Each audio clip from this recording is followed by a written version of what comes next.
This topic is listen, we are live, and today we're talking about Pastor tells pregnant teenager to apologize.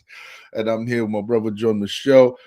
And yeah, this is the video that we're gonna be reacting to. It's gonna be a quick live, guys, but it's gonna be a good one. This one. John Michelle, what's going on, brother? Everything all right with you? I'm good, bro. How you doing? I'm still alive, bro. I'm still here.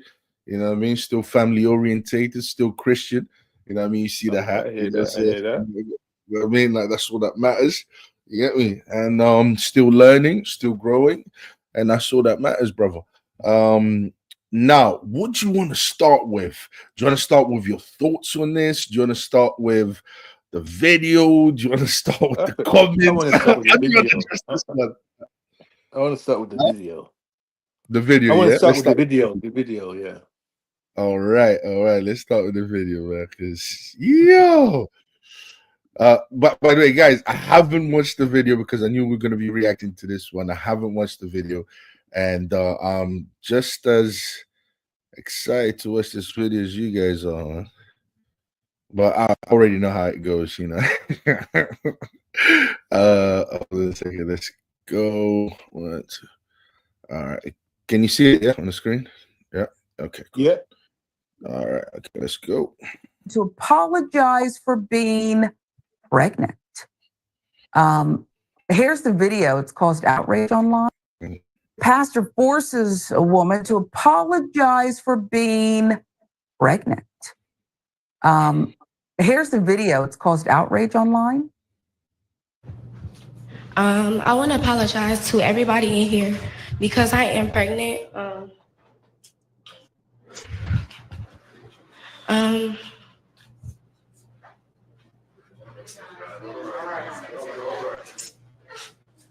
I'm sorry, y'all. And I just hope that y'all all forgive me and I'm praying for me. The church praying for you. We ain't gonna condone your sin now. We ain't gonna do that. Ain't no baby showers going on. That's what you lose out at. You have a baby out of wedlock, ain't no baby showers. And nobody at this church about attend one.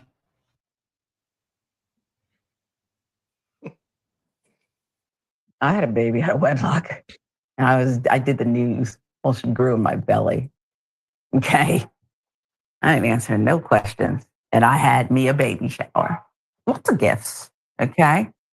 Now we want to be fair here, so that video is part 1. Part 2, I want the team to cue it up, is where they had the father of the unborn child who also came before the congregation, repented, apologized profusely, and also will be shunned. Can the team roll it? There's that. Well, but you didn't. There's no video of the father. Because, of course, they only attacked this poor woman and her unborn child. So let's stop it because there's only so much more of this I can take. That's wonderful. And some, I guess it's great. You're threatening people not to go to a shower. Okay. Yeah, there's only so much more I can take of that. Go ahead. As I get older, bro, my tolerance for this type of for bullshit. I don't know what to call it even. I can't take it. It just triggers me. It literally triggers me. I'm watching this reaction tomorrow, bro. So yeah, go ahead. Before we get into what happened, I just want you to see we have to focus on the way that was reported. Just to go there first. So the first thing she said was the child was forced to stand in front of the church. Where's the force, bro? Where is there any suggestion that she was forced? I didn't see her. She could have left the church. She could have said, "Well, f this. I'm leaving then because you guys are not accepting my lifestyle, so I'm off." But you see how? But you see straight away the disingenuous reporting of the story. Yep. Absolutely. And the Absolutely. irony of all of this is she's not alone. First of all, Mm. I told you my experiences of seeing this being posted and some of the responses from. If I'm honest, it was mainly women. I mean, I'm just saying it Mhm. as it is. It was mainly women. Mm-hmm. If you look at the original post and look at the comments, again, it's mainly women. Mm-hmm. And there's everything from complete outright slander, where there's comments like, I bet he's the father, referring to that old pastor, by the way. I bet Yeah, he's yeah, the father. yeah, These are the yeah. kind of comments that have been come out. I bet he's the father. Um, basically condemning him for calling out sinful behavior in his own church Mm-hmm. and saying, the child is, comments like the child is made out of love, so what's the problem? You saw the woman Mm. there saying that I had a baby shower, so what, etc. So, to me, in a nutshell, what you're seeing there is, I mean, with Nelson, if you join the gym, if you was to join the gym, yeah, Mm-hmm. in that manual, there's a manual of that gym, Mm-hmm. Yeah. and it says, if you don't wipe up after the machine, if you use the machine, not wipe it, and we catch you, you have to apologize to every member in the gym. That's crazy. Right, you have to apologize to every member. If you don't clean up this equipment before you move on to the next piece, you leave your sweat there. The manual of this gym says that you signed up for.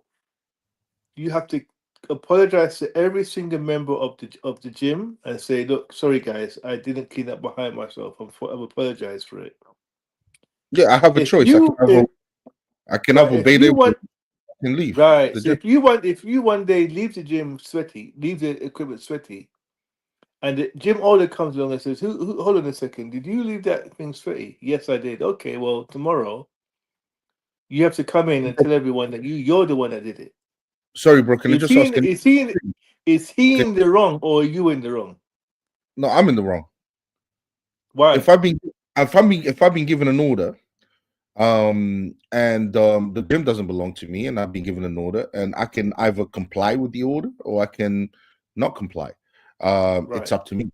Yeah. That decision belongs to me. But if I'm part of the gym and I believe in the gym, I believe in being, signed up to the gym, and I like that gym, and I agreed with the rules of the gym, then, and I say yes to the order that's been given to me, then it's on me, bro. It's not on anyone else. Sorry, bro. Can you see the screen? Yes, I can. I'm just trying to show some of the comments that you were talking about. Okay, Obviously, good. we're not going to show the name or the people and so on. But these are just some of the comments that's been that my brother here is talking about. Of people commenting and so on and so forth on this situation. But yeah, Well, it just shows. Hmm. let's read them out. Let's read them out. Okay. All right. So I dare.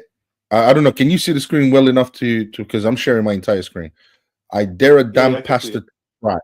I dare a damn pastor to try. Bright and Ross out of order. That's one of them. She sounds so young. I bet he's the father and he didn't want anyone to find out, and now it's too late. That's another one. The hypocrisy of certain church is just hilarious. I can't with Christianity laughing out loud. Wow, really? That's another one.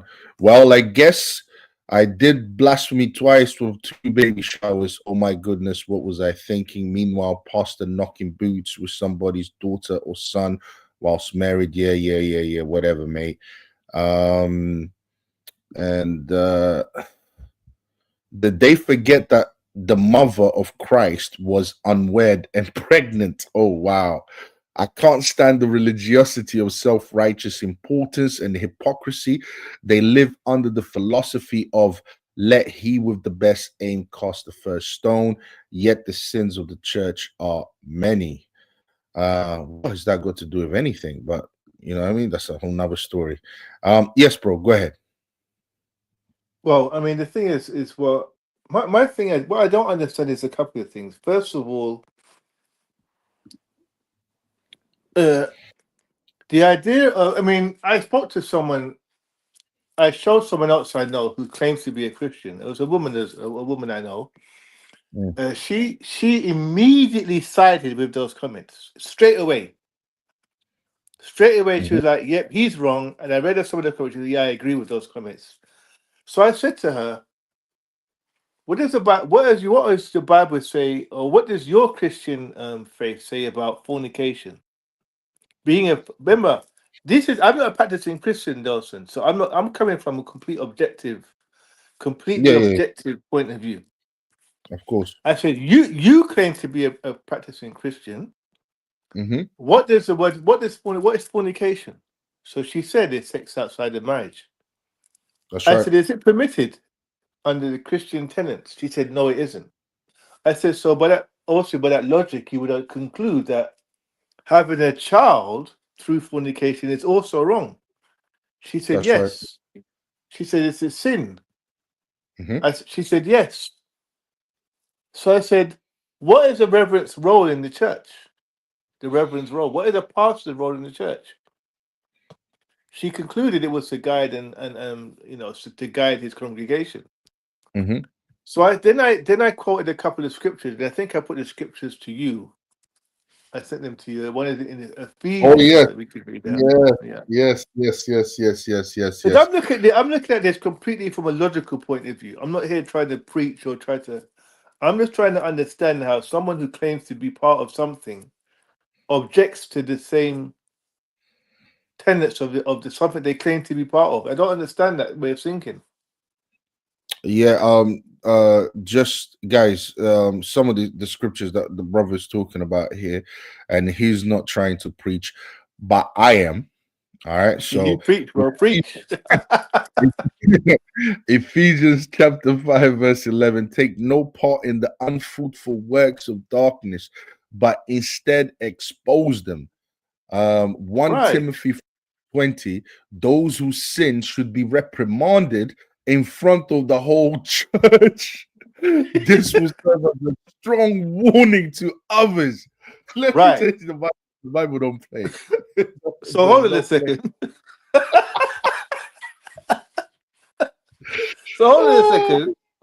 So it clearly says in the Bible that the leader of the church has not only a duty, he has a moral duty to expose sinful behavior.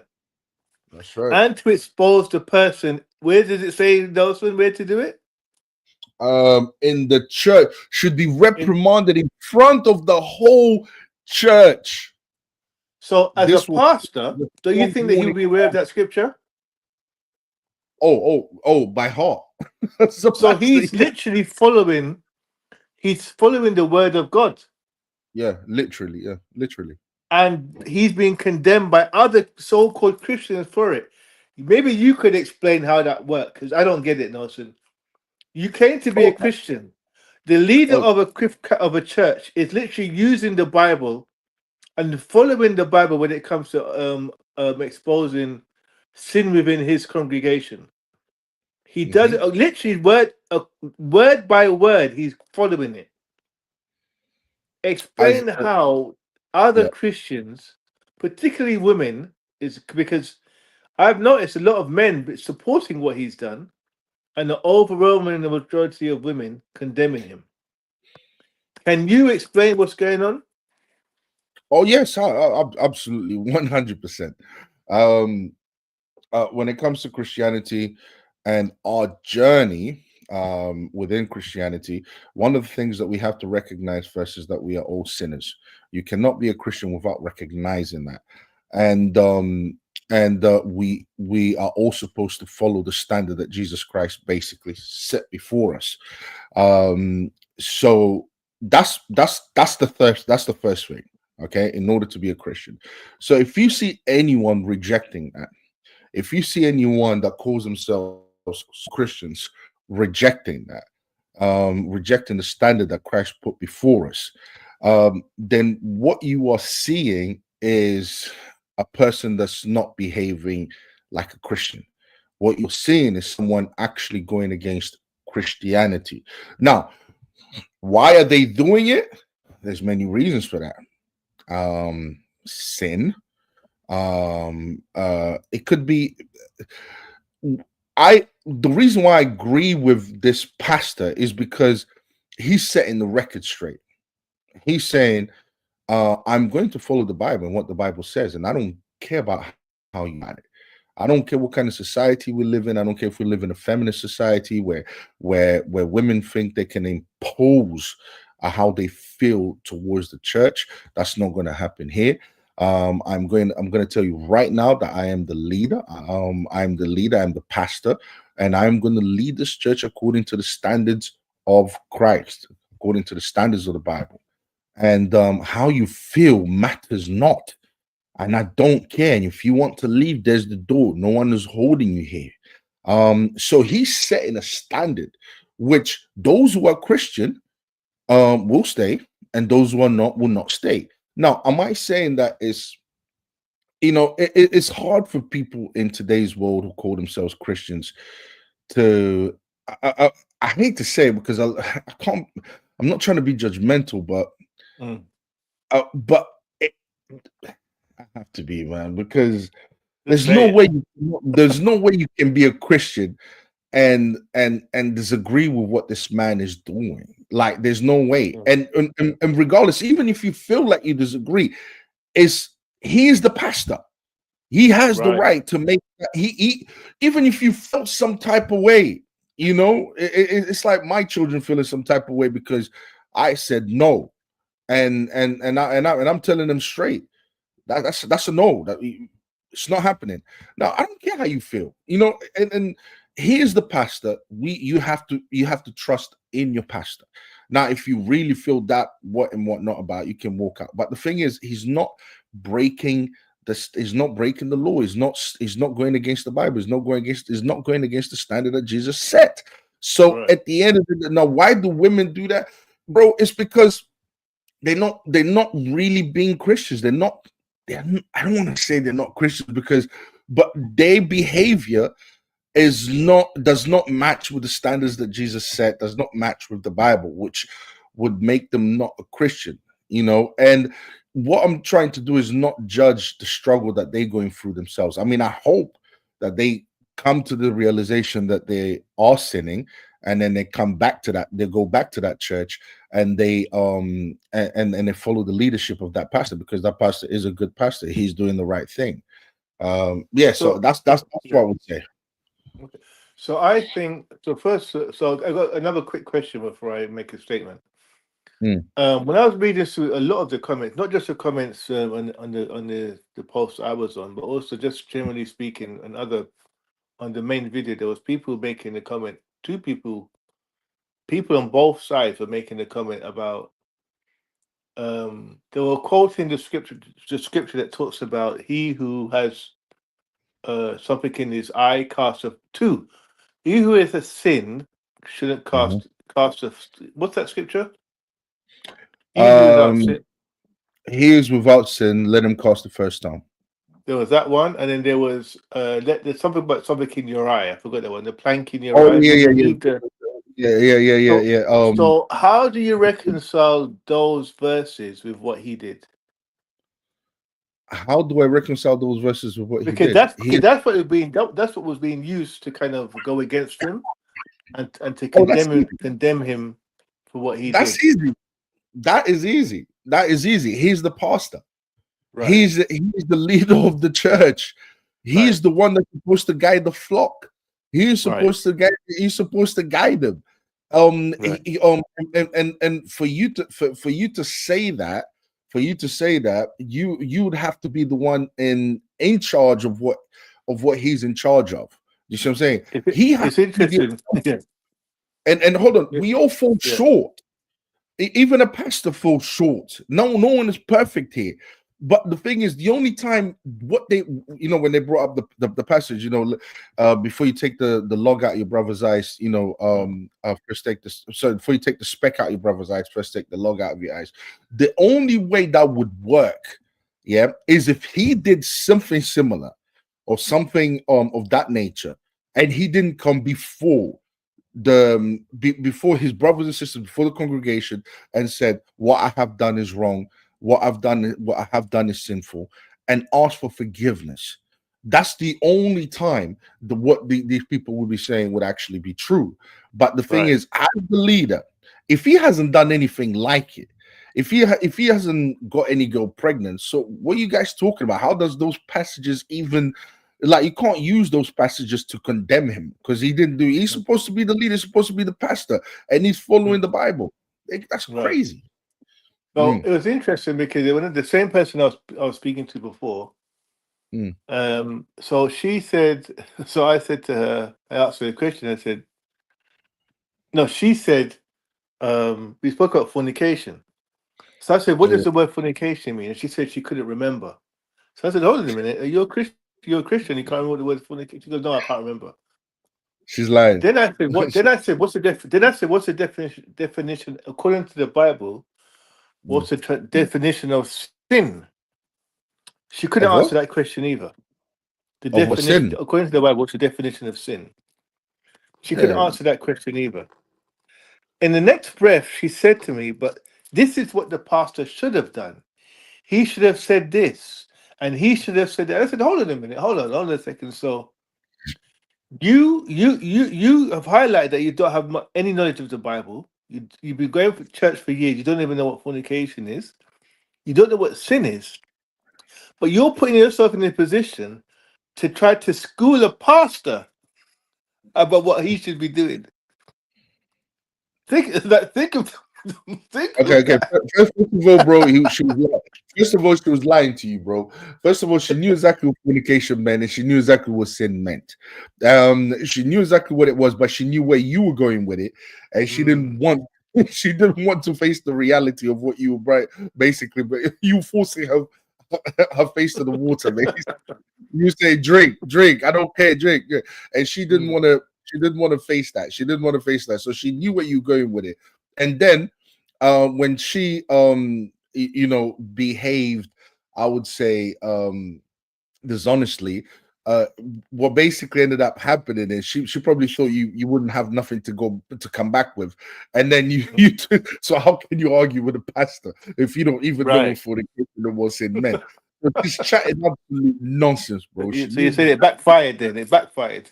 Yeah, backfired. Fornication means sex outside marriage. And sin means disobeying God. That's it. It's just disobedience. You know what I mean? When you disobey what God teaches or commands you to do, you're sinning. It's really that simple. You're supposed to live your life in complete and utter obedience to God. So the next question is, and then going back to the reason why certain people are triggered, it must have to do with their own lifestyle. It must. It's like if you had a pastor exposing a guy for being a deadbeat dad. Yes. You to go. Now I could see a few guys complaining about that. Why? Because it triggers them. Why? Because what did they say? They hit dog hollers. And I understand now. This is why a lot of women had the issue with this particular pastor and what he did, because they are in the same situation that she's in, or were in the same situation that she was in, and they had a baby shower as a Christian woman or claiming to be. So that's why it triggered them. Let's just be honest. Let's just keep it real. That's the reason why. Yeah, let's keep it 100. Yeah, let's keep it 100. But that to me shows. Leading to my next question. What does Christianity mean to these people then? If you're claiming to be part of a faith that at any given moment you can completely dismiss its tenets, you could slander and lie about the leaders in one breath, yet you still claim to be part of the same religion that he is part of. Mm-hmm. How does that? What kind of cognitive? What's the thinking behind that? I'll tell you And why straight would up. why would you continue to claim to be part of a faith that you Yes, yes, basically yes, fundamentally disagree with? I don't get it. yes. And the Christian ideology exposes the real condition of these people. Oh, Shouts to my brother Hassan. Shouts to my brother Dawood. I see you nice guys. one, nice one, nice one. Shouts to you guys, brother. I'm glad you guys Um, jumped on. I know it was too tasty for you guys not to jump on. This was posting, too tasty. Yo, I had to put the hat on, bro. That looked crazy. Their reactions, bro. Their reactions. It was too Nelson, it was too enticing. It was too enticing. Delicious, bro. You know what I'm saying? You have to come in. Bro, I'm telling you, what it is it's it's that scripture where Jesus says, "Not everyone that says Lord, Lord will enter the kingdom of God, but only the ones Right. who do the will of the Father." On that day, many will say to me, "Didn't we do this in your name? Didn't we do that in your name?" And Jesus will say, "Get away from me, you evildoers! I do not know you." So it's really that message. So are people capable of claiming to be Christians and still go completely against Christianity in everything that they say and do? Yes. Yes. Yes. That is unfortunately, that's the human condition. That's the human condition. Humans are hypocrite to that level. Humans are capable of that much evil. Humans are capable of all sorts and of cognitive dissonance. This is what this is called. No, Nelson's gonna hate me now. Nelson's gonna hate me now. It's all right, Nelson. Don't hurt me too much. But I'm gonna throw the cat. I'm gonna throw the cat amongst the pigeons a bit. I mean, what I would say, Nelson, is that when you look at Islam, when you look at Muslims, like they wouldn't allow it. They couldn't. From the Muslims I know, the woman couldn't be here talking that crap about, hey, what's the matter with him? What is he saying? They wouldn't do it. And if they felt a certain way, they'll keep it to themselves. before I take it to my Muslim brothers, the reason why they wouldn't do it is because I don't. I mean, I can make some guesses, but since we've got the the Islam brothers here, they can respond for themselves. But put it this way: before Christianity, before the Jews believed that Jesus was the Messiah, the punishment for even going against I mean, look at the passage that you brought up, and this was Paul talking. Those who sin should be reprimanded in front of the whole church.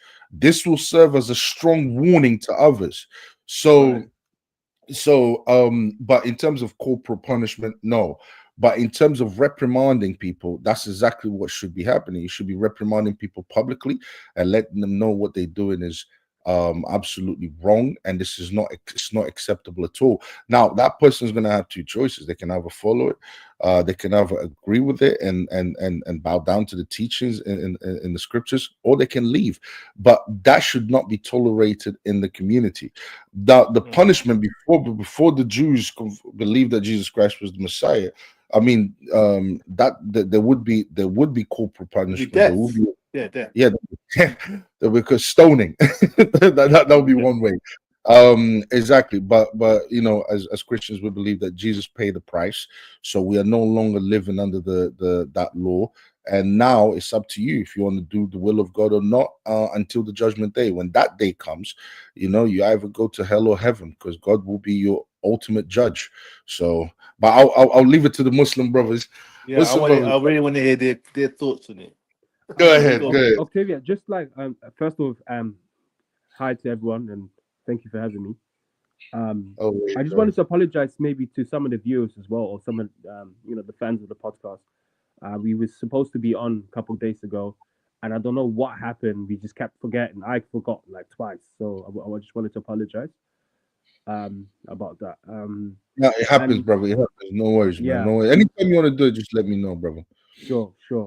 But that just Octavia, just like you said something very interesting, which came to my mind because I was researching into this the other day.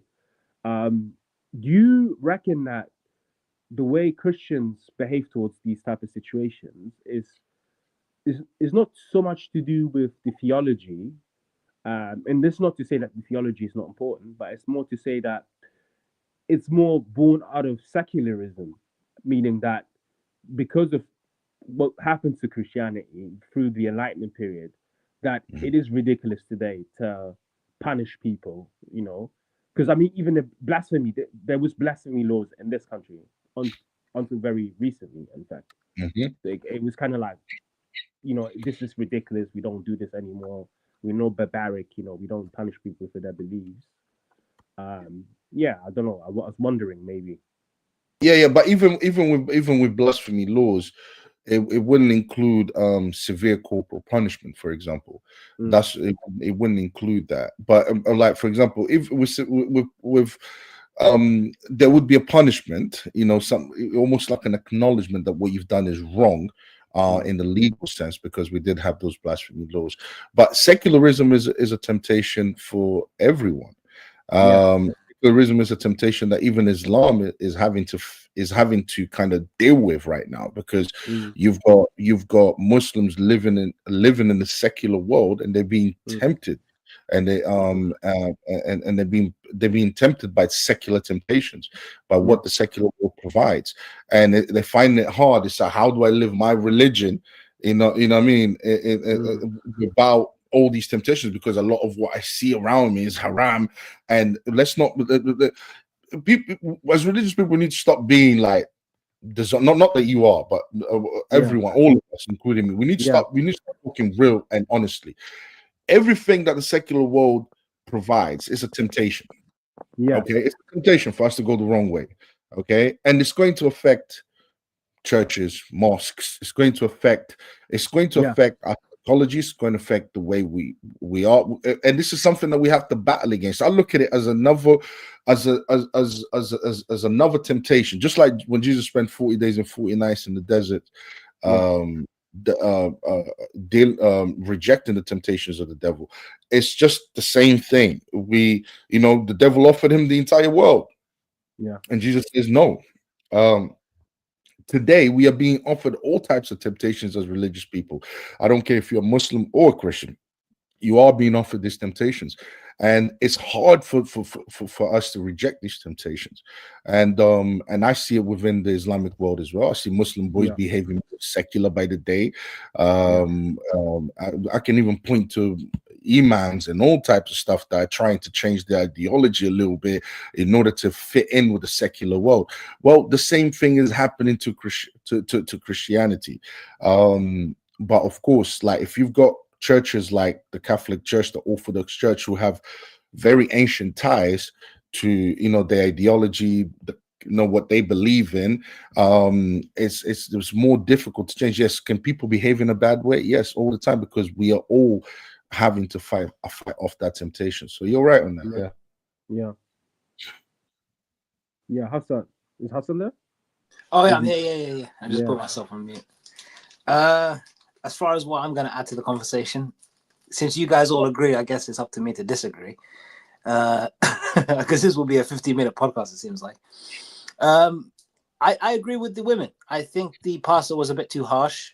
He in a sense humiliated the girl, put her in front of everyone, when he could have just she could have consulted her in private, worked out a way for her to maybe be married to the guy that ended up impregnating her, and just go down that path.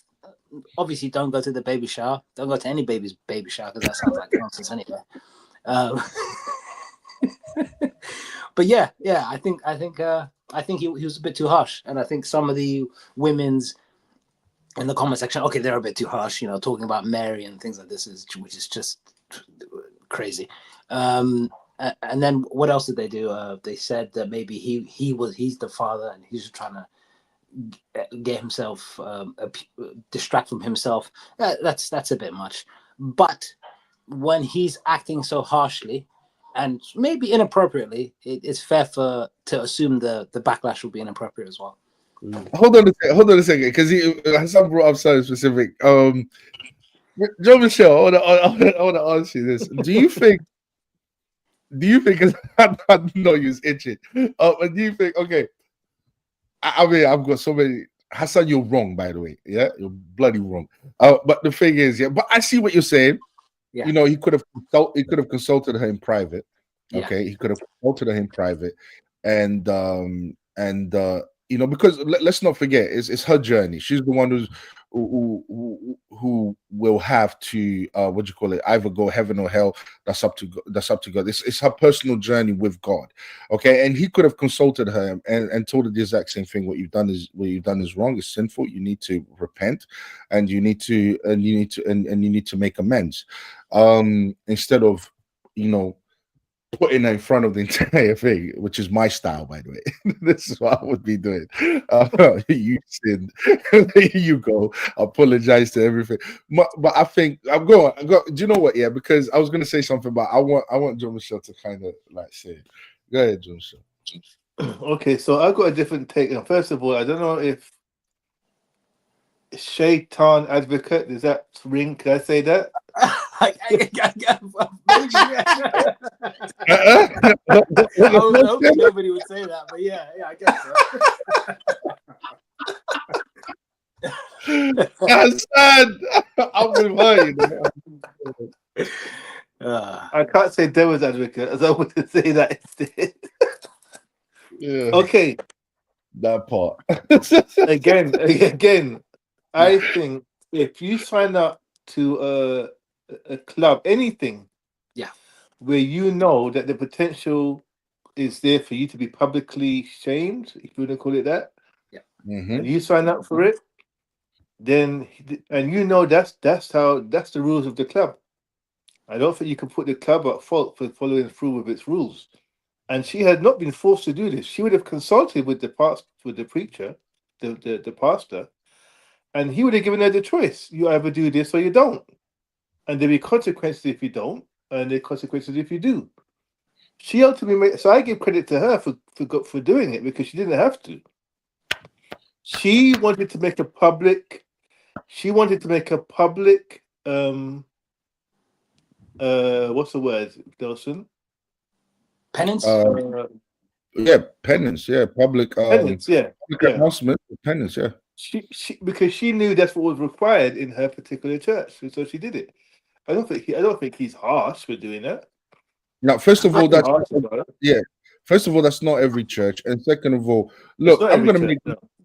Yeah, exactly. I'm gonna make because most churches, they will counsel you in private, and they'll say, you know what. By the way, Jehovah's Witnesses, it'll be worse.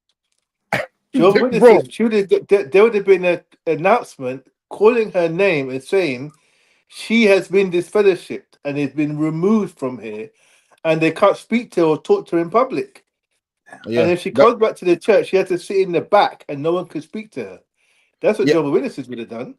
I don't necessarily disagree with what Hassan is proposing, which is, you know, consult people in private and all of that, because at the end of the day, is her soul that's in jeopardy, is her soul that's in danger, and so on. But I also don't disagree with the pastor's style because of the kind of environment that we live in. The environment that we live in encourages people to sin and encourages people to not take sin seriously. And let's not forget, the majority of the problems that we have in society is because people sin. Is because people want to fornicate. They want to have sex outside marriage, and they have babies out of wedlock. And then there's all types of issues that goes on with that, right? Major problems in society just because people break God's laws, God's commandments. Now, are you going to force people to follow it? No, you can't put a gun to people's heads, but you can establish boundaries, and I think that's what this pastor did. So look, I'll take me as an example, right?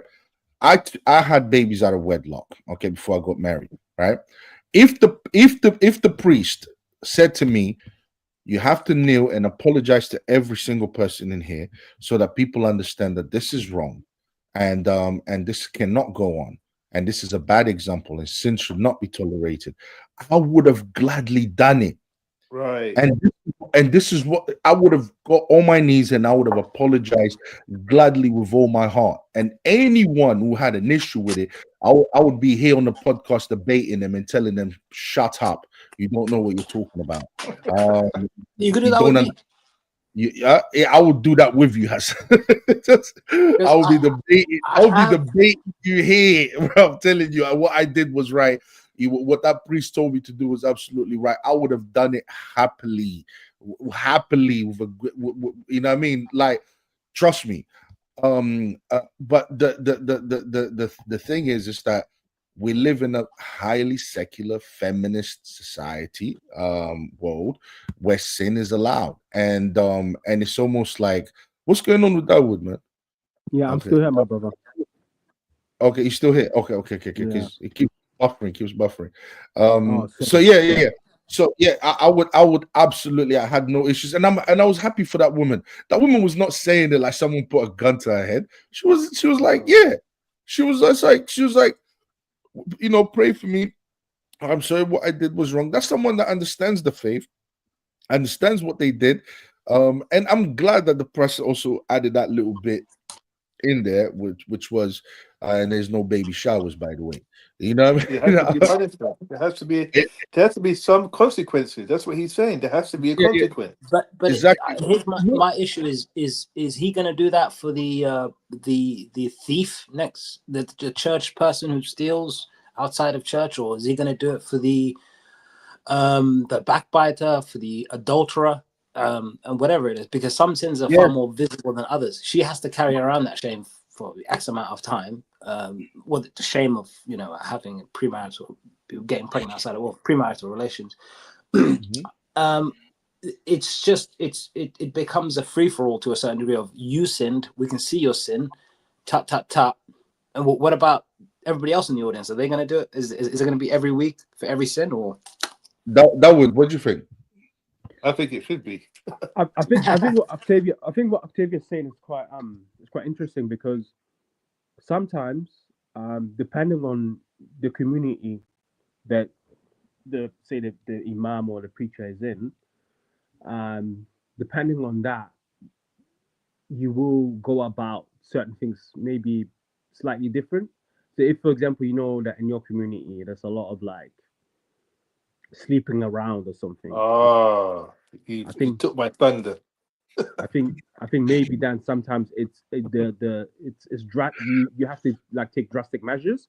However, we do have in Islam we have there are certain ways how to do certain things. There's like processes. So one is you try to, so if you do something in public, then you have the right to correct someone in public.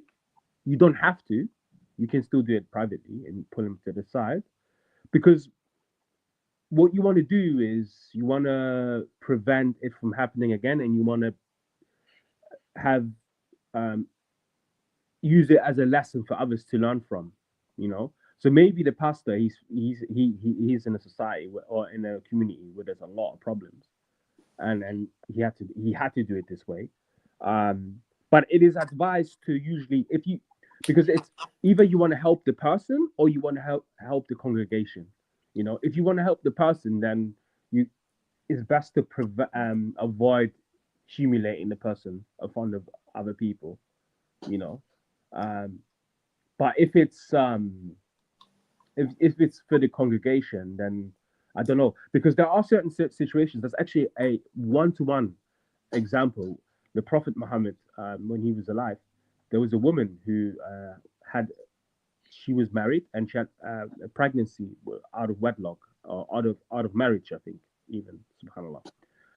So she cheated on her husband, and she felt so bad, you know.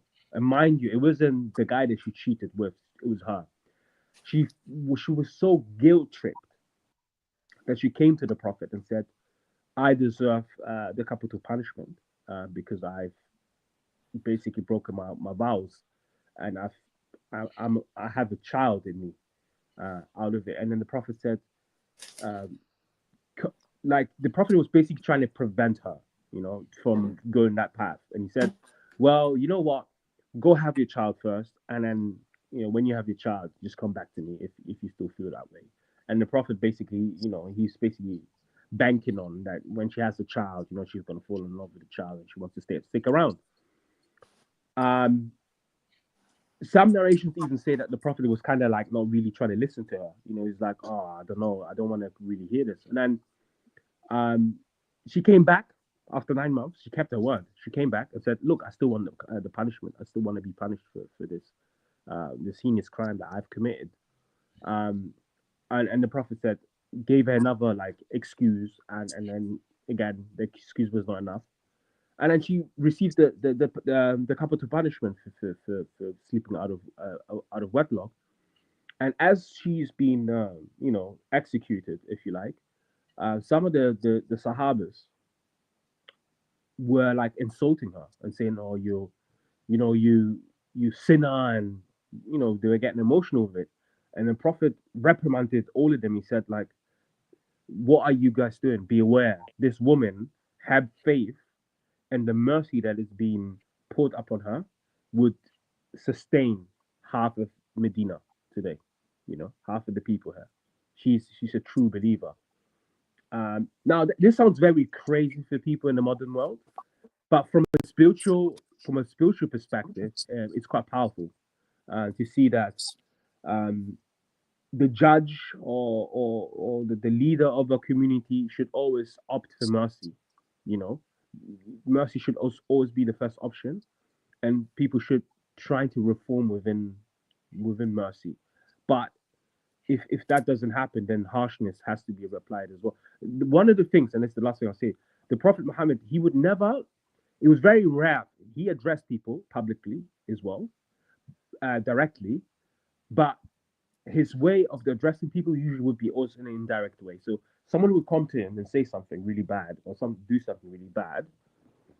He would get up on the pulpit and he would make what he's just seen generic. He'd be like, all people do not do this, all people do not do this. So he wouldn't like include the person who's done it. He would, make it very generic, or he would get very angry and his face would turn red and people would know that he's upset about something. But yeah, I think that answers the question, right?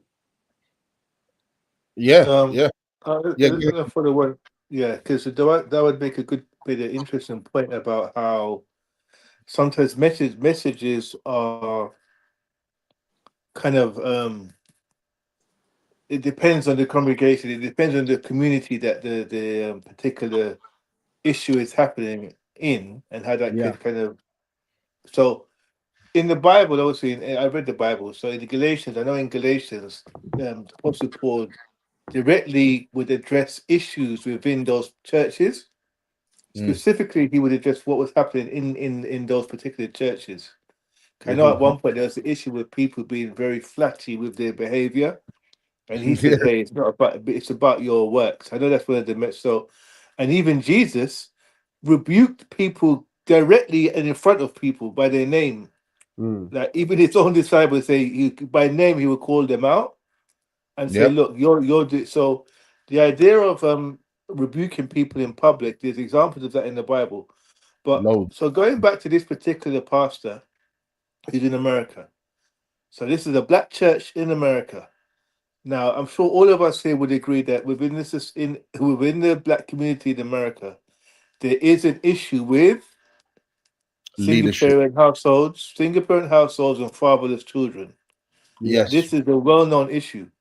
So I think we need to keep that in mind, that maybe for him, as Dawud was saying, this is a particular issue that he feels needs to be addressed. So when he comes across someone in his church that's literally, adding to that situation by having a child out of wedlock, I guess in his mind, he feels I need to make an example because this is addressing a bigger issue. This is addressing the issue within my community that needs to be addressed. Women, young girls having children out of wedlock, and the issues that comes with that. We see the issues that come with children, especially in the black communities in America, where I know 60 or 70% of children are in homes without fathers. That's an issue. So that's why even more so I agree with what he did, because he's actually saying, you know what? Basically, he said we need to bring shame back. And another word he's introducing, which is very much lacking in the black community, generally speaking, is accountability. There's a real lack of accountability in the black community from the men and the women. And some of these comments that we're reading highlights that, by the way, that they did not want, people did not want to take they don't want to take accountability for the wrongdoings that they've made. Instead of taking accountability, they get into this cognitive dissonance mindset where I'm okay, what I did was okay, it's justified, and who are you to tell me otherwise? So there's a rebelliousness that also comes with it also, and I think that's what he was addressing. I have to agree 100% with you, John Michelle, because the choices, the pastor has a choice. He can either address it privately or he can address it publicly. Regardless, it's the pastor who is in charge of those people. And the thing is, the first thing that we need to set straight here is that he's the leader and you obey him. That's the thing. That's first and foremost. Okay. You don't like it, leave. Don't make a scene, just leave. It's that simple. Go to a different church or whatever. But he is the leader. So what he says goes. So if he chose to address something publicly, is because as the leader, he has his concerns about certain things. And like John Michelle said, yes, promiscuity is a big problem, not just in the black community, everywhere. Is a huge problem. And he wanted to tackle it. He wanted to let the world know that this is not something that's going to keep happening. I'm going to tell you that this is not permissible. This is not okay. You cannot just be out there, going against God's commandment, because he understands what promiscuity has done to the Western world. He can see how big of a problem. Now, none of us can see it because none of us is in charge of his church. I mean, we can all see it, but as a pastor in charge of his church, he has his finger in the pulse. That's what I would say. He has his finger on the pulse. He understands his community, understands what's going on there, and he thinks that this is a major issue that needs to be addressed publicly. It needs to be shamed. We need to bring shame back, and that's exactly what he's doing. So does that mean, because I'm trying to answer Hassan's questions, does that mean that he's going to shame every single person for every single thing? No. Should the person who's stolen something and he's aware of, should the pastor feel obligated to shame that person publicly? Absolutely not. Why? Because we have to understand something called leadership. We have to understand that he's the pastor, okay, and you are under his guidance. He has the authority to lead the church, not you. So if he chooses to, for example, not bring the guy that stole something from Starbucks or something from whatever, and from the corner shop, and so did you steal those sweets? I go in front of the entire congregation. You stole those sweets, you idiot. Crazy. If he chooses to do that, obviously he realizes that not everyone is out here stealing sweets in the thing. So it's not that big of an issue. But when you compare that to something like having a baby, it's not as if she's going to be able to come to church without people seeing that baby. Everyone's going to see that baby, and everyone's going to see that she had that baby out of wedlock, because guess what, they never got married in the church. So, and he's sending a very powerful message to the entire world that says that, which agrees with the Bible, which is promiscuity is wrong. Jesus himself says, even if you look at a woman, this is how wrong it is. This is how strict it is in the Bible. Even if you look at a woman and lust for her, you've already committed adultery in your heart. So forget the act itself. You know what I mean? Forget the act itself. Forget even doing it. You're already guilty just by fantasizing it in your head. Just by entertaining the thought of it in your head, and how many times do people do that? Loads of times. Yeah. So this is how strict it is, and John Michelle was absolutely right in saying that Jesus goes in many places in the Bible, including the Revelations. He actually says to the 7 churches, and he names each and every single church, and he tells them everything that they've been doing wrong, and he's telling them, you better repent, and he's calling them out by name. So there's nothing wrong with calling people out. There's nothing wrong with telling people that what they're doing is wrong publicly, but that's up. But the main thing is, it's up to the pastor's judgment. It's not up. It's not up to us to be like, no, he's the leader. He understands the situation. He's in the position that he is. You're not. So you need to think. Sometimes we think we're the pastors. Sometimes we think, and I think that's a testament to how much we no longer respect authority. We no longer respect leadership. Yeah. We no longer respect those things, because we think that we can sit in judgment of people that are qualified to be in the position that they're in. Do you see what I'm saying? Instead of us just being. This is like notoriously also a problem amongst. Sorry for interrupting, Habib. Sorry. No. Hassan understood what I was saying. He knows what time it is. Yeah. This is notoriously a big problem with like the Muslim community as well. Like, so in the Sharia that or in fiqh, there's this concept of like greater good, you know, and what with that which qualifies for greater good. So sometimes there are certain things that might actually be prohibited, but there's an injunction made because not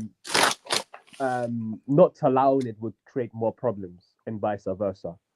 And we have this issue with Muslims a lot that sometimes it's very difficult for people to call out people, you know, because people conflate one with the other. So they'd be like, well, you can't really call him out. Akhi, you should kind of like hide his sins, you know, allow, you sin as well, and it's best to hide it.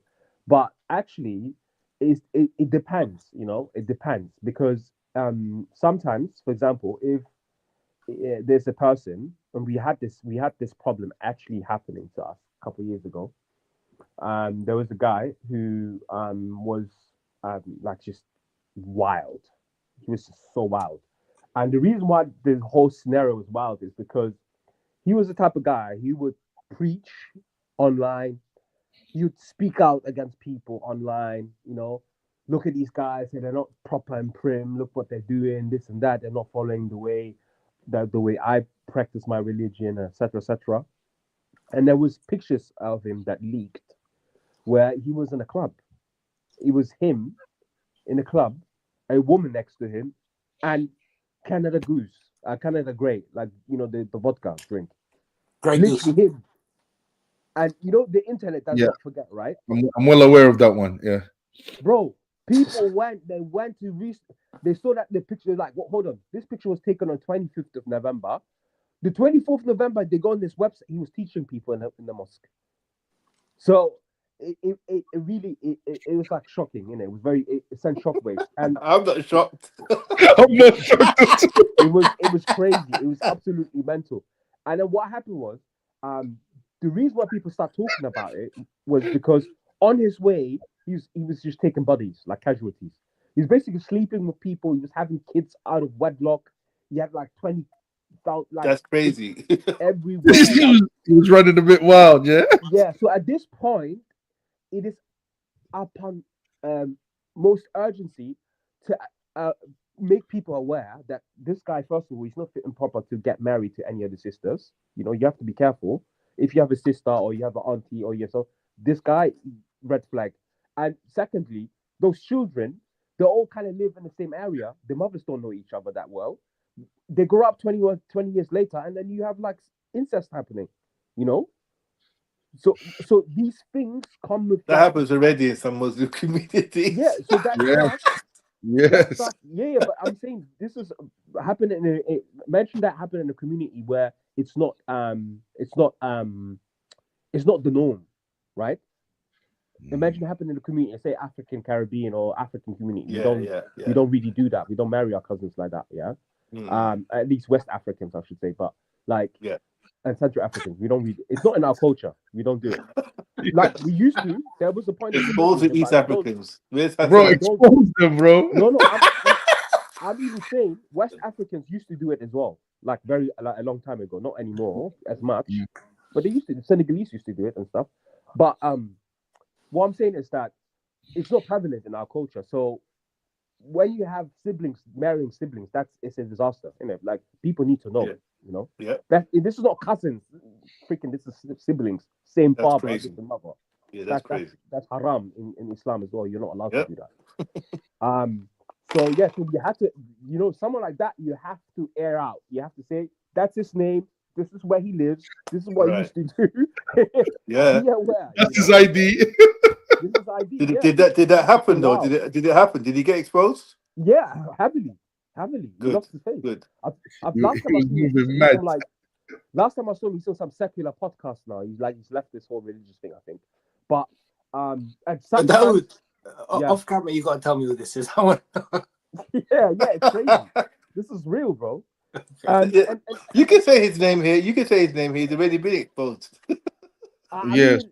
I'll It's put up to it you, in Dawood. the group chat, innit? I'll put it in the group chat. It's up to you, Dawood. I'll be your ears, though. I'll put it in the group chat. But yeah, I'll put it in the group chat. Did he change religions and become Catholic or something? No, I think he considers himself still Muslim. It's just like he doesn't like practice it anymore. Or, I don't know. I actually don't know. I don't know. Okay. I just saw him on a podcast. I was like, I forgot you can say you're a Muslim and don't practice. I forgot that. Yeah, I saw him on the podcast. I saw him on the podcast. It's the podcast from Birmingham. You know that one where I forgot what it's called. It's Saints and Sinners. Is it called Saints and Sinners? Something like that. So that's American. That guy's American.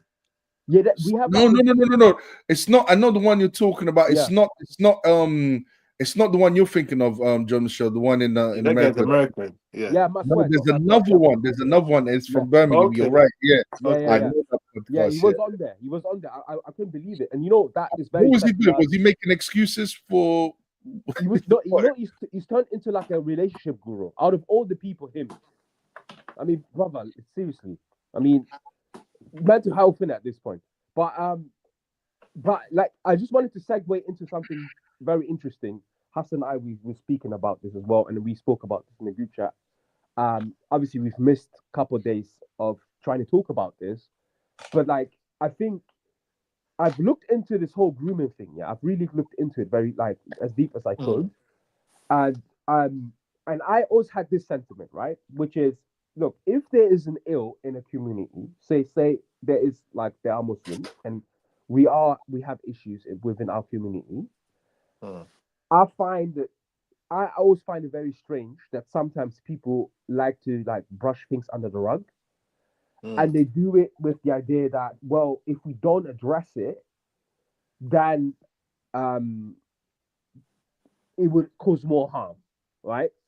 But like, this idea of causing harm is an estimation, okay? Now, if a scholar says, well, if you do this, this is going to cause more harm, and then it truly happens that it causes more harm, fair enough. But it is still an estimation at the end of the day. The person who makes that estimation does not 100% know it will cause harm, right? Because one of the things I believe people tend to forget is that I know it's very, very difficult to be accountable about the things that you do as a person, right? It's very hard to say sorry when 100 million people are always on your case, okay? When you're always being ridiculed, when people are pushing you, when people are like always trying to like make you the scapegoat, it's very difficult then to be like, you have to be a saint. You have to be like some like Zen, you know, like you've done a lot of work on you for you to be like, you know what? I'm sorry, I'm blameworthy, right? Only few people can do this. Now, if you think about like narcissism within a group, right? Like a group thinking situation, like a community, it becomes even more harder, because if there's like media constantly bombarding you, it becomes very hard for you to be like, you know what, you guys are right. So I feel like this is what has happened with the Muslims. However, I'm saying, because we are Muslims and we have teachings within Islam that aspire us to always yearn for the highest, I feel like some of the community members have made a mistake by not entirely owning, and I'm not saying owning as in like we're sorry this is happening. But like, you know what that pastor was doing? You know, that fiery um, attack against those type of people, to really fire at these people. Because I remember there was a time when there were some imams in East London and elsewhere who were very fiery when it came to drug dealers. You know, they would really be on the pulpit and scream and say, how dare you, you know, bring this filth into the community, selling drugs in the community, call yourself Muslim, you come to the mosque. We have like these examples as well, you know. But when it comes to this whole grooming situation, say for argument's sake, yeah, it's only 10 people who did it, okay? And and those 10 people did it to girls who come from notable families, and because they come from notable families, more people know about it. I say even then the Muslim community should come and hang these bastards. You should put them out. You should be very, very, very open about it and be like, listen, this goes fundamentally against everything that we believe, yeah, and we will hang these bastards ourselves, you know, because there is a problem. There is a problem amongst religious communities when it comes to exposing child abuse, and I say religious because there seems to be a pattern, you know, like just the other day there was child trafficking happening with a Jewish community in Panama or something like that, you know, like, and it comes from this place of like, no, but like, what are people going to say? The Prophet Muhammad sallallahu alaihi wasallam, he was really, really aware. Yet his self-awareness was really to a different level. There was a mischievous there was a mischievous person in the community in Medina who was causing a lot of problems. You know, he was causing problems between husbands and wives. Okay, and some of the companions, they heard about this and they grabbed the guy and they asked the Prophet. They said, Prophet, this guy is causing too much problem. He's causing so much problem. It's causing families to break up and social cohesion. We will get rid of him if you want, you know. And the Prophet said, do not kill, don't harm him. Just like if he's causing a problem, he needs to leave the city, but do not harm him, do not kill him. Else people would say what? The enemies, what they're going to say, the enemies of Islam. They're going to say, Muhammad kills the people who pray with him. Or Muhammad kills the people who give allegiance to him. You know? So the Prophet was very aware that, look, we have a problem here.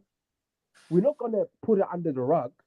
We're going to deal with this problem, okay? And we're going to deal with the problem in our way, because people will hear about this. So now I'm not saying that people are sort of the motivation why we should, you know, be righteous. That's a different conversation.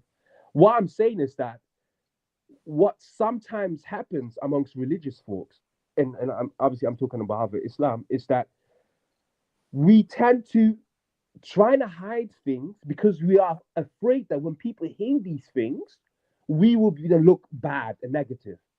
And the contrary is true. When people do find out what was happening, they're going to look at us and be like, why didn't you do nothing about this? You didn't exile those people. You didn't punish them. You didn't do nothing. You were trying to hide it.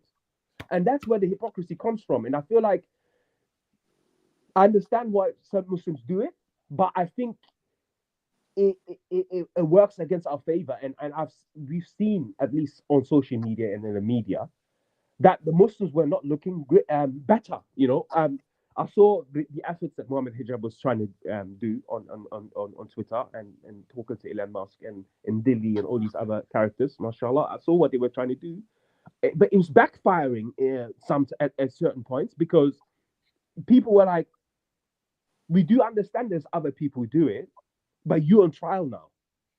And you see that feeling of like you're on trial prevents you sometimes from like taking and be like, you know what? So the conversation became about, not so much about, and I have seen Muslims calling for like capital punishment. In fact, I saw like a picture of someone being executed somewhere in the Middle East for prostitution, for child abuse or rape, I think, grape, sorry. And people were like, look, this is how we deal with them, right? So there were people who were like very vocal about this, but I think like there was also a great amount of people, and I think people were focusing on that more than anything, and which was, hold on, why are you so hell bent in trying to otherize this and do what aboutism? Yeah, but what about this and what about that? Instead of being like, yo, this is wrong, we condemn this, you know? Or the conversation was Muslims like, well, of course we condemn this. Like, there's no sane Muslim who would be happy with this, right? But I think that's not what is important in that moment. I think in that moment, it's like you come out and you say, hey, this is the problem, and we will deal with this, and we will be the loudest. In fact, we will be the loudest. No one is going to be louder than us. And I think and this is the last thing I'm saying. I'm always sorry, guys, if I waffle on. This is really the last thing I'm saying. No, you're getting it off your chest. Yeah, go ahead. Hassan shared a video in the group chat the other day of a Muslim brother in America. Yeah. He was shunned by his community for the exact same reasons. For the exact same reasons. About 3 months ago or 2 months ago, there was a very prominent Quran teacher. And this is for the people who are listening. This is for intelligent people to listen to. You know, I'm not saying all of this because I'm against Islam or I'm trying to like hang out the dirty laundries of the Muslim. I'm not doing this for that. I'm just saying that, hey, there is a recurring theme, yeah, a pattern that we have, a problem that we have, and hiding it is not doing it well because it comes out anyway. Because the guy, there was a very prominent Quran teacher who got caught doing the absolute madness. And it wasn't even like some far right, pundit who discovered it. It wasn't Tommy Robinson who did it, okay? It was FBI. The FBI got involved. Why? Because the wife of the accused, yeah, saw heinous messages and footage on his phone. This is a Muslim woman, right? And he's a Quran teacher. She goes to the phone. She goes through the phone. She sees all kinds of madness, yeah, which also involved a young girl who was being groomed by her mum. They both, so the teacher and the mum were grooming the child or the young girl, yeah. And the wife, she's like, hell no, I'm going to tell the FBI about this. And the FBI did the investigation, and the guy's in prison now.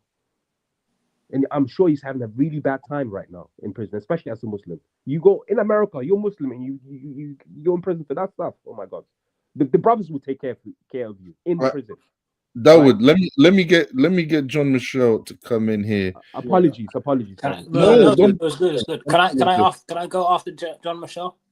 Yeah. Absolutely. Yeah, I'm gonna. Cause I got early starts. So I'm gonna just wrap up with my. I'm gonna listen into you guys. I'm just gonna kind of get ready for bed. But I just want to follow up for what Dad was saying, and I think for me, there's nothing. It doesn't matter if it's a group of friends or organization, a club or religion, whatever. There's nothing that really kind of cleans it up or kind of gives it that kind of sense of credibility than transparency and accountability. Yeah. When it's a strong culture of accountability and transparency, that's what kind of separates one organization or group of friends or whatever from the other group. So, regardless if it's a church, if it's a mosque, whatever, if you don't have that sense of wrongdoings taking place in here, we have a standard that we live by. We have an ancient book that we're trying to follow here. We have tenets that we're trying to upheld here. And this is God's standards that we're trying to be met. And if anyone here, we understand we're all imperfect, but if you're floundering, if you're flagrantly disobeying, there has to be consequences. So what's the point? What's the point of having a faith or a religion or code of conduct or anything if there's no accountability? So if we're going to reference these so-called Muslim gangs, which I don't really like that term, to be honest, but these men that were so claiming to be Muslim but were involved in this behavior, the mosque in those areas should have been the first people to call those men out. Yeah. by name. These are the guys, they're part of our community. They come to this mosque. This is what they've been doing. They're ostracized. That's what should have happened. That's what should have happened then. And that's what should have happened. That's what happened in that church, what we saw today. So that's the only way you're going to have standards, is when there's transparency and accountability. And I'm going to log off a bit, but I'll be listening in, guys. Okay? Shouts to you, John Michelle, man. That's one. Appreciate you, bro. Appreciate you. Yeah, walaikum salam, Sister Giselle. Yes. Want to give a shout out to Aaron as well. Aaron says good conversation. Sister Giselle says assalamu alaikum to you. Even though I'm a Christian, it just means peace be with you, which is it's a great thing. We say the same thing. Hassan, she even said assalamu alaikum to you. Can you believe it? Wa alaikum salam. Yeah, first time I've been insulted in the comments. Yeah, go ahead, Hassan. So you wanted to come off the Joe show? Go ahead. Yeah, so in terms of this grooming thing, I'm of the position, not that I know too much about it, but my first instinct and my only instinct, to be honest with you, is that this is just the far right looking for a community to blame, or looking for an opportunity just to strike out at Muslims, because it was pretty much they don't need much. They're pretty much always waiting to, in the UK at least, to blame Muslims for everything. You look at the issue in the summer of when Andrew Tate said it was a Muslim that killed those 3 innocent girls, and it turns out it wasn't a Muslim, but they were burning mosques up and down the country, burning down. Andrew Tate didn't say that. He didn't say that, by the way, but he said that he was implying that it was someone who came off on the boat. Oh, okay. Yeah, I just thought I'd say that so that makes sense. Makes sense. Sure. Yeah. He emphasized on migrant, and a part of me thinks he said Muslim, but if I don't have the evidence with me now. He recently said Muslim. Recently. Okay. Oh, fair enough. Yeah. But yeah, so then they went up and down the country, just burning down people in migrant hotels, or smashing mosques, causing vandalism to mosques and such. So I look at this situation, I think, well, this was X amount of years ago, 15 years ago or so, or 11 years ago, as far as I'm aware, and I could be wrong, but the people who perpetrated these acts are in prison, as far as I'm aware.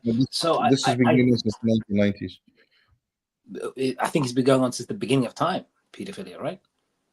No. In relation to this case in specifically since 1990s, because I did a reaction on it. Oh, right. Are they in prison? Not all of them. Not all of them. Okay, but the majority are in prison. Not that I know of. They're saying that there's way more, and the case goes way deeper than that. But sorry, bro, I didn't mean to think. Just wanted to, for anyone else listening out there, I wanted them to make sure that it's not just 15 years. It's been going on for a long time, because that it's a very sentimental, sensitive topic right now, and people might take it, like, as 15 years. It's been going on longer than that. You know what I mean? Fair. For those of you who aren't involved in the situation, for those of you who were involved in the situation, maybe listening to it takes. I'm just not aware of the details. I don't know everything. For those of you who weren't involved in the details of the situation, who are feeling sensitive to it, I don't know why you are. If you're sensitive about the situation, maybe it's more of maybe some sort of sensitivity that you may have to Muslims doing something wrong, and maybe more your case, because I think I look at it that when it comes to the argument of Muslims maybe going down the path of whataboutism, I just think there's a lot of consistent cases of pedophilia or sexual abuse on an annual basis, literally tens of thousands, going up to the hundreds of thousands annually in the UK for the past 15 years or so. That's the data that I looked at, the past 24 years. And I look at this situation and I think, well, you're saying it's motivated by Islam and it's Muslims doing it and it's a Muslim problem. It is a problem, and maybe there is a bit of corruption within the political system or the policing system, or maybe some imams that should have exposed those people if they knew them and they knew what was going on. But on the other hand, 500 imams came out saying at the time, we condemn their actions. We think what they're doing is wrong.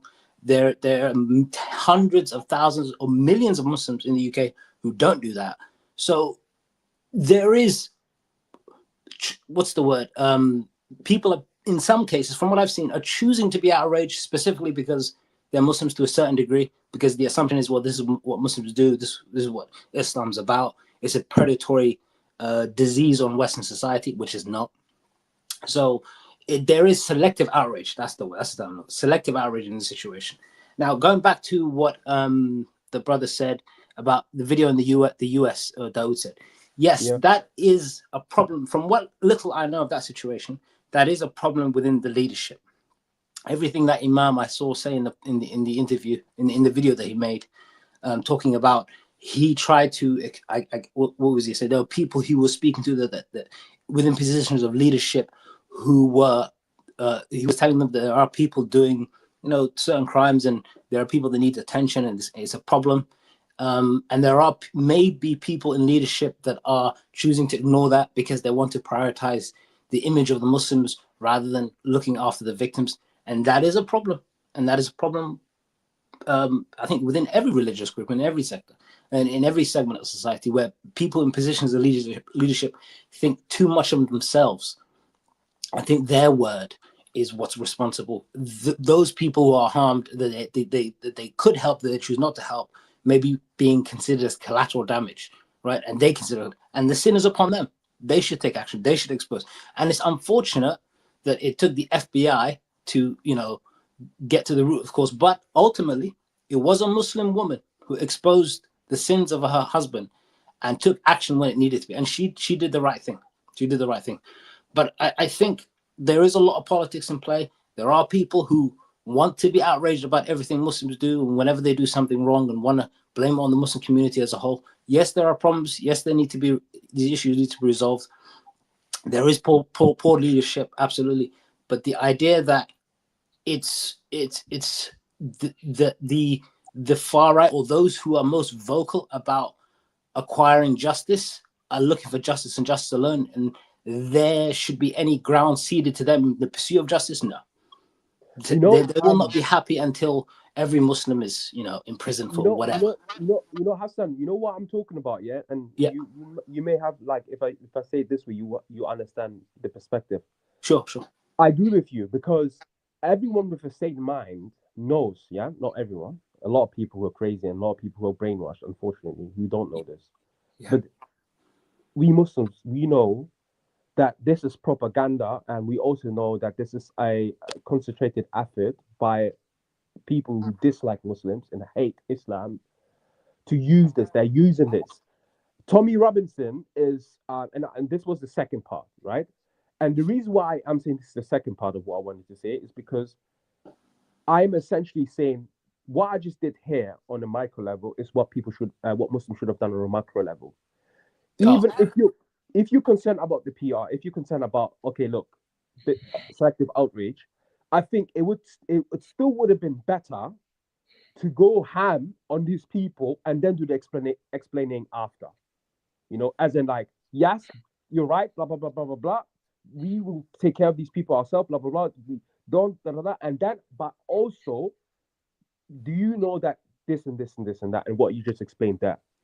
Because, when people are emotional, they won't listen to you. They won't listen to all the reasoning. And in their mind, it's just going to be like, oh, look, the Muslims, they're just trying to, like, they don't even care about this, Because I looked into this case, and it's actually ridiculous. I traced this case. I traced it, like, as in chronologically, how it appeared in the media. And I think it's very interesting for people to know, for all of us to know, since this podcast is the Solution Podcast, and the more you know, the more chances for solutions. The case goes back, so, like, it's been an ongoing case, but, like, specifically in the northern parts of England, it goes back to the BNP in the late 90s, so 99. So they came into like, they made an organization. And there were, like, these hearsays and rumors of, like, these, grooming against, quote unquote, or these, like, activity by a Muslim man, and in the northern parts of England. And the BNP, they were using that for their campaigns, and they got even some, you know, some seats, like regional seats and stuff. But it was really like treated as like a fringe conspiracy that right wingers use, you know, for a very long time, you know, and only people who were like inclined to, you know, that type of politics were really serious about that. It wasn't really something that was talked about too much. And then what happens is, and mind you, Tommy Robinson was part of the BNP, so he must have known about this from a very long time ago. It was probably something that they were just talking about anyway, you know, and using against Muslims. Fast forward 2017, the Quilliam Foundation issues a paper, and this is for the first time, something official, right? Issues a paper that purports that they've done research and they have data on how many Muslim men commit these crimes and are partake in these crimes, and there seems to be an organizational frame to it. And they were giving recommendation to the current government. Now, what was happening in 2017? Well, the Conservatives were in power, and the Conservatives were banging about what? Immigration, right? And they were actually openly attacking Muslims as well, yeah? So the Quilliam Foundation, they have very, very, very strange individuals who work with them, you know? Majid Nawaz is one of them. I don't know why Majid Nawaz always get planned for. You know, this idea that you go to a former extremist to tell you about the truth is fallacious, because an extremist most times is going to go to the other extreme. That's usually what happens with extremists. They go from one extreme, so a communist becomes a right winger. That's usually how it goes. You know, it's very rare to find someone who's like, because it's to do with their character, right? It's something to do with the person himself. Let me come in here for Sure. a minute. Yeah? Sure. I've heard you guys, and I think you guys are making some logical flaws here. Yeah. I don't care if the person is politically motivated. Yeah. I don't care if it's the BNP reporting this. I don't care who it is. Yeah. The question is did this crime happen? Octavia, you're making a mistake there. No, hold on. Yeah, but I'll respond after. Yeah. I'm Catholic, right? When you think of a priest, what do you think of? Pedophile. There you go. Do you know why? Because the media, every time they talk about the Catholic Church, that's what they concentrate on. So when media, it's in the media, it's in the movies, it's in the whatever, right? They paint the Catholic priests as all pedophiles. That's what they do. And to me, more power to them. If those priests, of course, it's wrong to paint every priest as a pedophile, but if every time there is a case of a priest abusing a child, of course, we know that child abuse happens everywhere in every institution. But for some reason, when people think of child abuse, they think of pedophilia, they think of a Catholic priest for some reason. Now, that's because the media made it that way. You know, the media underreports when it comes to other institutions. But when it comes to the Catholic Church, they will mass report it. Why? Because they have a certain agenda. I don't care if they have a certain agenda. I don't care what the political motivation is or what their agenda is. Maybe they want to bring down the Catholic Church. Maybe they I don't know. I don't know, whatever it is, right? What matters is that what that priest did is evil. What that priest did needs to be publicly outed. What that priest did is absolutely wrong. And as a Catholic who believes in the religion, to me, my religion comes first. What Christ says comes before politics. It comes before everything else. That's what makes you a religious person. You know, your allegiance is first to your religion, second to your family, and third to politics. All right. That's the way it goes for a real religious person. So to me, I don't care if it was the BNP. I don't care who was politically motivated to, maybe someone that hates Islam and said, oh, look at what these British Pakistani Muslims are doing to these young white girls. if he exposed something that is true, true is true, regardless of who says it, and regardless of what their intention is. And we need to stand with that truth, not with that person's motivation for it, but with the truth. If that is the truth, Muslims need to turn around and say, listen, we don't care what their political motivations are. This happened by these what these Muslims people are doing, and we need to condemn it regardless. I was with you 100%, Dawood, when you turned around and you said, bro, we can't be quiet about this.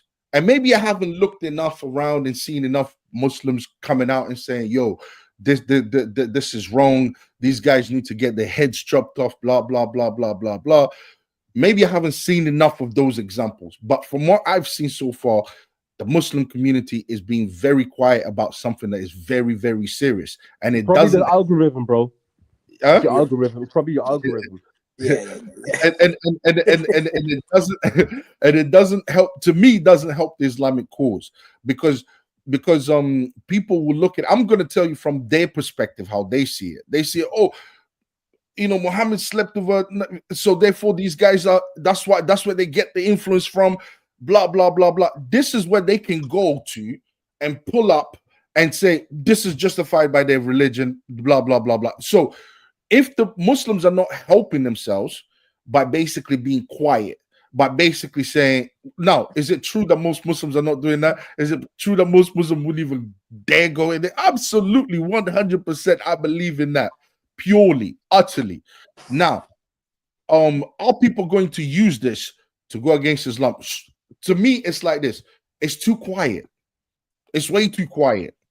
You guys need to be more. And I was so like, I told Hassan this, yo, I'm surprised Dawood even wants to have this conversation, because I'm not seeing this conversation being had by being thing. And you're rightly so. If it's being had, this conversation is being had, is you know what about this, or what about them, and what about that, and what about that? It's like, bro, when it's the Catholic church's turn, I don't say what about. I say, yo, what that guy did is evil and it needs to be condemned. End of.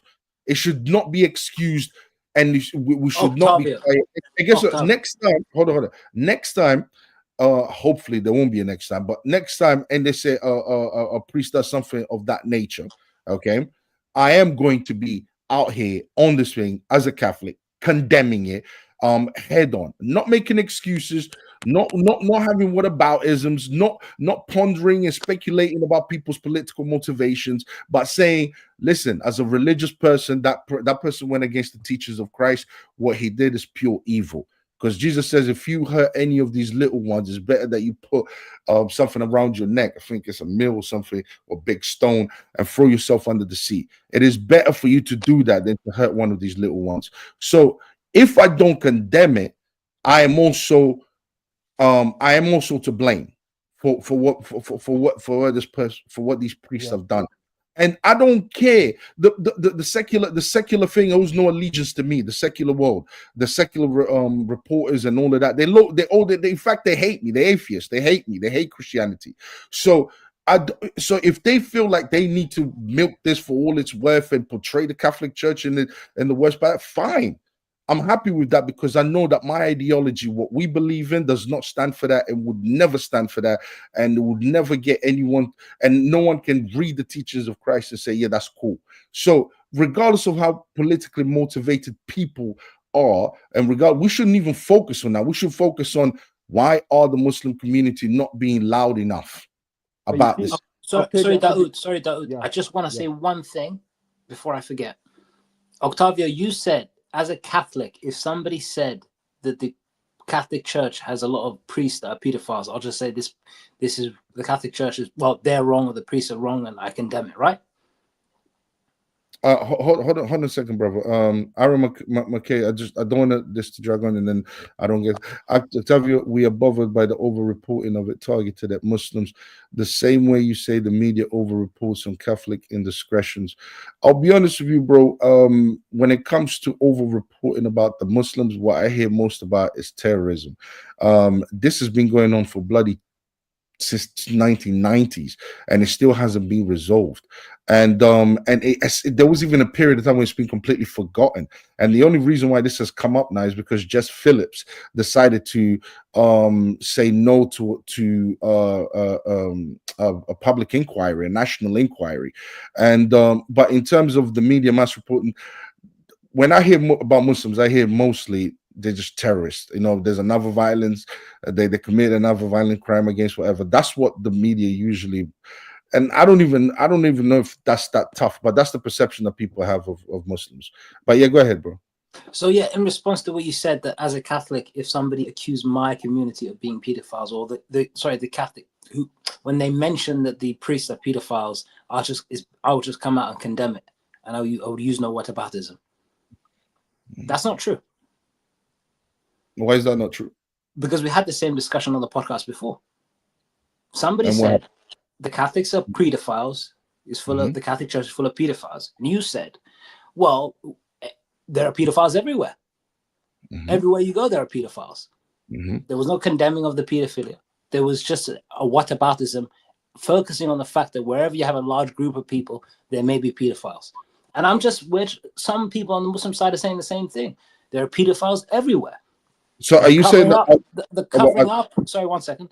The covering up is a problem. Obviously, the pedophilia is a problem, but the law is there in place to arrest pedophiles and take them to court, and then for them to be sentenced. That's what this legal system is set up for.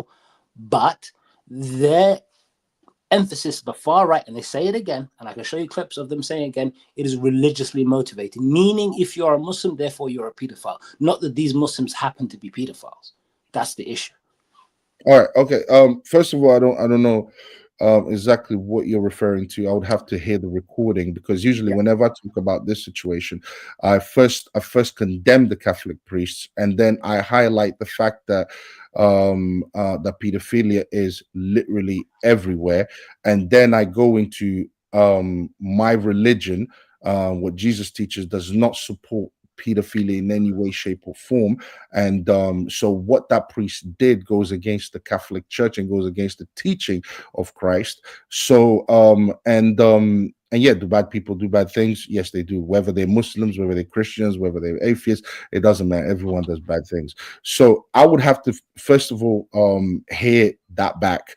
Or the conversation that you're alluding to, the conversation that you said we had. Can I reply to you, or you wanted to? Oh yeah, absolutely. So hold on. Yeah, I'll just finish this. Yeah. So in terms of the whataboutism, I would have to see in what context. But the thing is, even if I said something wrong, that does not justify carry on with doing wrong things with whataboutisms. For example, even if I said something wrong, that does not justify continue to do wrong and say, oh, you've done this before, so what, should we continue in the same path? No, we shouldn't. Understand the motivation, though. You understand the motivation to focus on the fact that it's nothing to do with Catholicism. It's people behaving in a way that doesn't align to Christianity. Let me finish. The point is not this. What I'm saying is absolutely true. True is objective. It's there's no going around it. You can say what you want to say, but there's no going around. What is true is true. So even if someone said something that is not true in the past, which I'm not saying I did, even if someone's saying something that's not true, or someone that said something that's not true in the past, if he's saying something true now, this is what we should run with. Not basically be like, well, he did it too. You said this, you said that. Then that means we're never going to go anywhere. We're never going to make any improvements. We're never going to change anything, because everyone wants to point the finger. But yes, Dawood, go ahead. Yeah. So yeah, I think when you started off, I obviously said to you, I think this is where you went wrong when you said politics and all that stuff doesn't matter. You know what you said you did. You said, well, if I had said something, it would have gone this way. I would have probably condemned him first, and then I would have said, well, that's literally what I did today. I condemned it first. I was very passionate about it because it's very close to home. And then I was like, okay, now let's look at the case itself, because the case itself is very important, because yes, we do care about truth, but truth has to be investigated. You can't just take truth for what it is when the people who come and report to you, are they truthful in what they're even reporting? You know, because the danger now, and this is politics, you know, the danger is that Elon Musk is on Twitter saying 100,000, was it 100,000 or 100 million? What's some crazy number? It says 100,000 girls have been raped by Muslims. Okay. So they're quantifying it now. And this is why it's dangerous. And this is why we have to be like, okay, let's look at the truth. What actually happened? We've acknowledged, because in the Quran, you know, and this is from the Quran straight. The Quran talks about this. If you kill one person, is this as if you've killed the entire humanity? And if you save one human being, as if you saved the entire humanity. So, like, I'm not going to say, okay, well, it wasn't that much, therefore it's less worse. I'm not saying that. I'm saying, let's look at what is being reported. And that's why I was trying to give you a chronology. So, you know, next time when you talk to someone, like, oh, but I heard this. Because what happened was, in fact, Aaron is correct. They've been over-reporting this. Because the report that came out in 2017 by the Qualium Foundation was a mainstream report that had recommendations to the government. So every single news channel that you can think of was quoting that report. 83%, meaning when you look at rape, there's an overrepresentation of Pakistani men. The 83% of the rape cases are committed by Pakistani men. Yeah, that was being reported, that was being weaponized. Now, when you start to have numbers and you're trying to quantify all these things, and you say, well, the majority of people doing this, that it isn't about, well, whether it happened or not. Now it's the conversation has changed. Now the conversation is about, yo, these Muslims are a danger to community because look how many of them are doing it. And this is why it's important to understand, okay, what is exactly true? They looked at the studies, and the way the study looks, it seems as if the people at Qualium Foundation, they tied up like 23 articles, right? Of like, and these were like major cases, right? So they tied up all the articles, there's 23 of them. And from those articles, they took the sample, okay? And then if you break down the sample, you know how many people commit pedophilia, offensive. What's the legal term that everyone uses? SAR, or something like that, right? SA. Anyway, SA. SA. So if you break it down, according to those numbers, if you break it down, and I've seen people break it down, yeah, it's 4 people per year since 1997. There's 4 Muslims, yeah, per year who are, and I'm even saying that is even too much. Yeah, I'm even saying even if that's true, that's too much. Yeah. So let me just ask you though, are you saying that how many? So are you saying how many British Pakistanis do you think committed this thing? So if we say since the late 90s, because what we're talking about is that specifically that case, right? That case there, and I appreciate the fact that I think someone brought up the fact that more pedophiles are white men, for example, right? like 89%. Yeah, exactly, right. Yeah. But what we are talking about is the specific case. So, yeah, I'm confused. You're saying that these grooming gangs did do what they did, or are you saying they did not do it, no. or are you saying that it was only 4 people that did it? What are we saying? Because you said there's facts. You know, they're not telling us all the truth and all the facts and so on. So what is the truth according to you?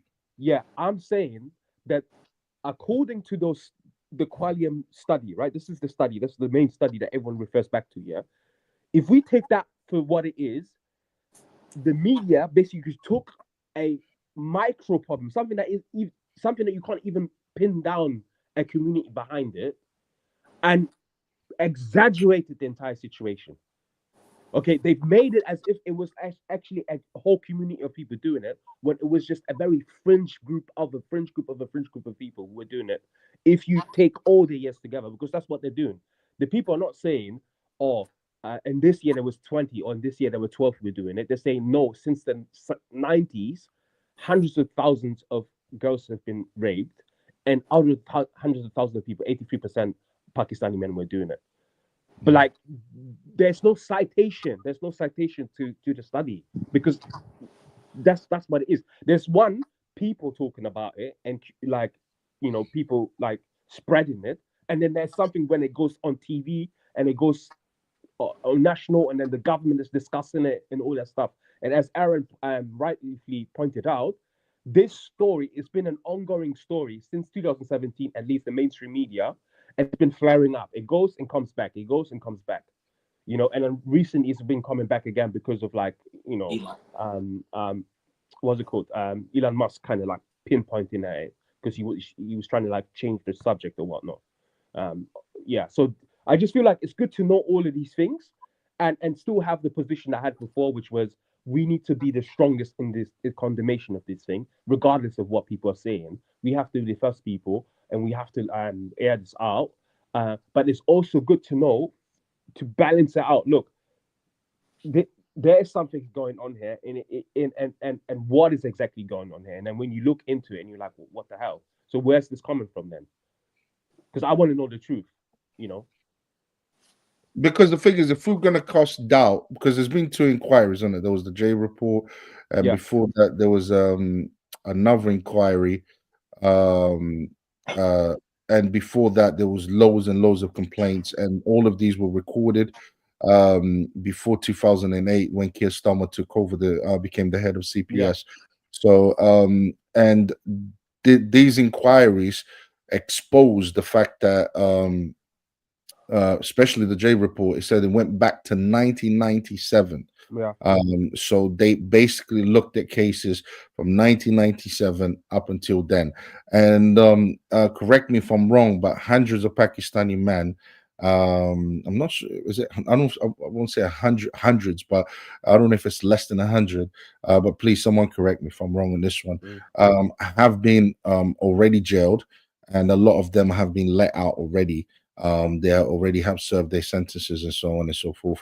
And I think the uproar now is, well, we want to get to the bottom of it and want to see how deep this goes. And Jess Phillips said no to it, which I completely disagree with. I want to know how deep this goes. I want to know what's going on. Why not just expose the truth? Because if it's to do with because everything that you're saying, because from what I'm hearing though, then correct me if I'm wrong, you are casting doubt. You're saying, well, it's not as bad as they're making it out to be. It's not as many people as they're making it out to be. There are inconsistencies in what they are saying, and so on and so forth. So that's in that case, I'm going to look more into it and find out what these inconsistencies are. But what I do know is that Jess Phillips denied a national inquiry, which you know why they denied it? You know why? No, she said she wanted a local inquiry. She said, "Oh, why don't Oldham carry this out?" And I'm like, this has been going on for this long, and it's now blowing up in the media again. The reason that the Keir Starmer responded why they didn't want to do like a national inquiry, because first of all, there was an inquiry done with recommendations under the Tories, 20 recommendation that was given to them. They didn't do nothing about it. And they said these inquiries, take time and they take money, and they don't actually solve anything. Because what we tend to forget is that a lot of the victims within those inquiries sometimes are not even ready to talk about this stuff. A lot of the people don't want to talk about this. A lot of people are not with us anymore. So it's not as straightforward, because remember, the people and this is where the politics comes in, and that's why it's so important to know the politics, because this work calling for inquiry. Who was calling for inquiry on like a high level, like a big platform? Elon Musk. He was the guy who introduced that word into the public sphere. That's why politics is important, because now we are basically parroting and repeating a mantra that has truth in it, but doesn't really come from a place of care, or does come from a place of consideration of what it actually takes to do an inquiry. So are you against the inquiry? No, absolutely not. Of course, we have to figure out what happened. But if an inquiry, and we had an inquiry 2, 3 years ago, if these inquiries take a lot of time and don't actually solve anything, maybe we need to find different ways to go about it. Because what is happening now is what's that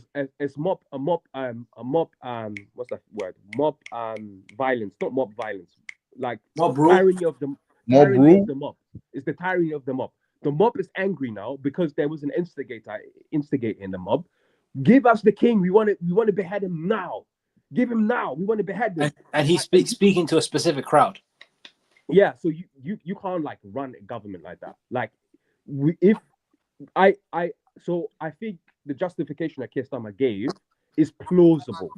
Do I 100% agree with it? No, but it's plausible. I'm going to say that I completely disagree with Keir Starmer. I think he is a problem. I think he could have done more when he was head of CPS and he didn't do it. He brushed it under the carpet. I don't care if there's been mistakes or not in the past. I think I think a public inquiry, even if nothing yields from it, whatever you got to lose, give them what they want. At least it will quiet everyone. It will basically bring peace to everyone, knowing that an inquiry has taken place, because this can go left very, very quickly. So instead of denying it, knowing how long this issue has been going on for, why not just give the crowd? And plus, there's unrest. People want to know the truth. Regardless of who's hyping it, Elon Musk, regardless of who's whatever, right? Regardless of who's behind it, who has other intentions. Why not find out the truth? The only thing that can come out from national security. The only thing that can come out from this public inquiry is the truth. Give them that. They want that. Give them that. It's not a big issue. And guess what? If nothing comes out of it, great, fantastic. But I personally reckon that Keir Starmer, and this is not the truth. This is just my personal judgment. I think it will expose people from his I don't know, certain politicians or whatever. It will expose them in a bad light. It will put them in a bad light, and they don't want that coming out. Now, but don't you think the opposition would have like feasted on it? Like the Conservative, they would have feasted on it like 3 years ago. They would have been like, oh look, hey, oh Labour, hey look, they didn't, because it implicated them as well. The point I'm trying to make is, yeah, it's a matter of public security. If I'm running a house, if I'm running my house and there's an outsider telling my wife and my kids, oh, your husband is taking money away, yeah, I'm not gonna go to my bank account and show my family, look, I'm not taking money away. I'm gonna just tell them I work my ass off, yeah. How dare you listen to someone from outside the house? What you're doing there is you're taking leadership. And this is what they're doing here. Yeah, they're doing. I can't play to the tune of Elon Musk. That's dangerous, because it's setting a very dangerous precedent. So anytime he wants to come up with something, I'm gonna have to respond. A man who's known not to tell the truth. The problem with what you're saying, though, with the analogy that you gave, is that there is evidence of money being taken out, and the family has seen it. Now, you might have not been taken out the entire time. She has seen evidence of you playing around with the finances and taking out money when you shouldn't be taking it. I understand what you're saying. Now, I would go with your analogy if the man is completely innocent and there hasn't been no foul play on that man's part, and that man saying, "Listen, I'm not gonna adhere to what you're saying because but my wife has seen the bank balances." Yeah, but what I'm saying is, if she has seen it, and if she has seen that there's been some foul play there, okay, and let's say she demand, and what that person outside is saying, there's some credibility to it, then the least you can do to your wife, because you've already been, not you personally, of course, but you've already been dishonest in the past. The least you can do is say, look, I understand that I haven't been a great person, okay, I understand that I've done some bad things and all of that, but look, here's the truth. You can see it. And this is what I'm trying to say. It's not necessarily the case. It's not necessarily the case, Octavia, because he gave the example. I just want to say, I've been being patient listening to hold on, bro. Let me just finish. I was in mid-sentence. What has everyone got to lose by doing a public inquiry? The victims have a lot to lose because one, they have to go through the trauma of the situation they've gone through already. That's one. Two, you're assuming the truth has already been given to the mob. Dawood gave a great example of the Kulim Foundation giving what would be at least questionable data that don't reflect reality, right? Given what hundreds of thousands of girls being assaulted, as it were, and when the other statistics, objective statistics, and give other figures, and Korean Foundation is not even giving quotes, as you said, citations. They're just being paid to produce lies. It seems like from the information Dawood presented. Yeah, it's all there. You can look into this. Like academics have written about it. So the mob has been drawn up. They're looking for blood. When there is a pursuit of an inquiry and nothing is found, do you think that will placate them? Do you think so? Well, thank you very much. We believed you were liars. You went out and looked, you found nothing. We believe you now. Not necessarily. So you're saying you don't want a public inquiry to take place? I'm saying, what is a public inquiry to you? What does that mean? To me, is an inquiry that involves investigating. By the way, let me just say this: I don't care. As much as I empathize with the victims and what they've gone through, I think that more needs, in the interest of uncovering the truth, in the interest of digging and finding out the extent of this case, of this situation. I couldn't. Their feelings don't really matter. In the interest of but it has to matter. No. I'm very different, brother. I don't care. I'll put him through. I'll put him through the whole thing. Logistically, I don't care. I really don't. I will put him through the whole thing again in the interest of finding out the entire truth. Now, the thing is, I don't think Dawood has necessarily any resistance towards having a public inquiry. But Hassan, you're saying that you don't believe in the public inquiry? You don't think that the public inquiry will yield some good things? I believe if a judge who was the prosecutor in the case originally, who got an X amount of perpetrators arrested, has stated himself that the victims don't necessarily want to go through the trauma again. It was difficult enough in the first case to get them to speak on the trauma that they went through. For them to go through that process again is not necessarily the wise thing. And public humiliation, all that stuff. Yes, I'm not in the position to say there must be a public inquiry. It's not a menu. I don't think justice is a menu. I think there are people who are more qualified in position, and if they say no, then fair enough. But you're not necessarily against it. You would want a public inquiry to take place. I wouldn't go out of my way to stop it. No, but that's not because I'm not qualified. So. Aaron, shouts to Aaron, he said, investigate all sex crimes and implement capital punishment. Yeah, that would be a good idea. Yeah, I'm not against that, bro. I'm not against it as well. That's crazy. Plus, they would just not cooperate. I don't care. I'll force them to cooperate. The thing is, but but sorry, then it's not about the well-being anymore. No. It's about the well-being of the truth. And justify the meaning. To me, it's about the well-being of justice. To me, it's not about you. It's about finding out the truth about how this whole thing unfolded in the first place, because there might be more victims that are not coming forward. So let's not be selfish and let's go through the whole thing again. And to me, it's about the greater good. That's what it's about. It's not about how that victim feels. I feel a lot of things that says nothing about what the truth is. That tells me nothing about the truth of my feelings. Truth is objective. Listen, we need to get to the bottom of this, and I appreciate how you feel, but can we hurry up and get to the bottom of it? Justice only matters because there's injustices taking place against beings. That's what justice is. Justice is in the human realm, right? Justice only becomes interesting to us because there's injustice happening to people. The people who are angry are not angry because they want to know the truth of the things, as in truth, the principle. They're angry because they're saying our daughters, our children, our sisters, our aunties have been raped. That's what this is all about. And this is why justice has to be served, is because it's been taken away elsewhere. So if those people, for whatever reason, can't do that because of like the way the system is and how they deal with it, and then you have to be public, and then you will be named, and you've already, some of them already have been put in prison, and you kind of like closed off that chapter just because some crazy nuthead in the same way I can say, well, just because Elon Musk wants justice, I don't have to give it to him in that way. Let's do it the way we want to do it in this country, and what is best for us. And what Elon Musk is doing is not. He's an opportunist.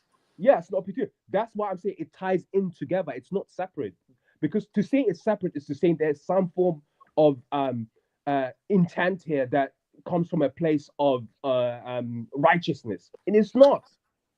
I would have to say, I just want to give a shout out to Elon Musk for sparking this entire thing.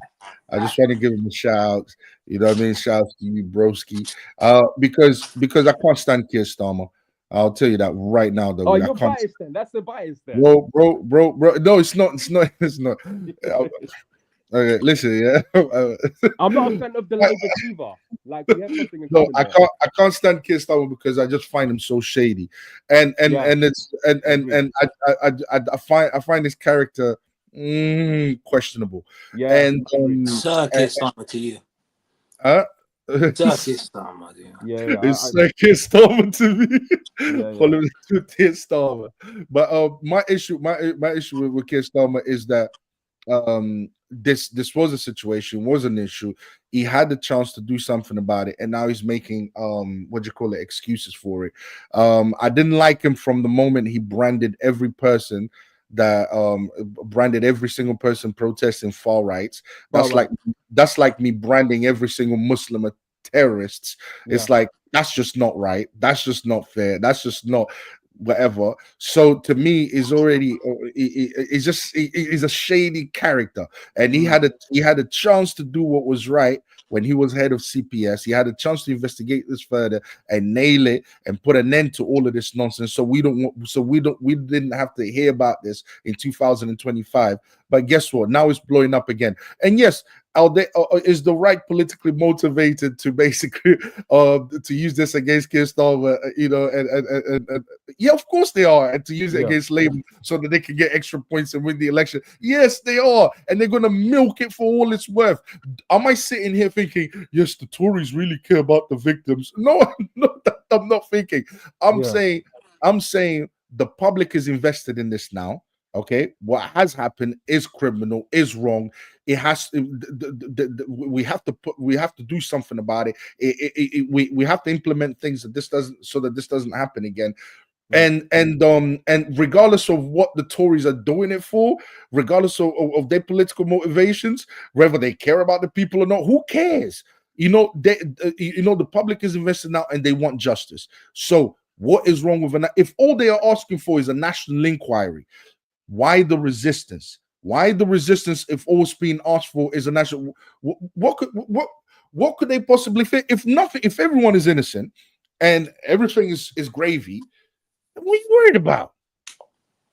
Yeah, but that's what to say. But there's so many things that we don't like about society. We don't just get a referendum every time there's like a bunch of people screaming for it. Like it's the same thing.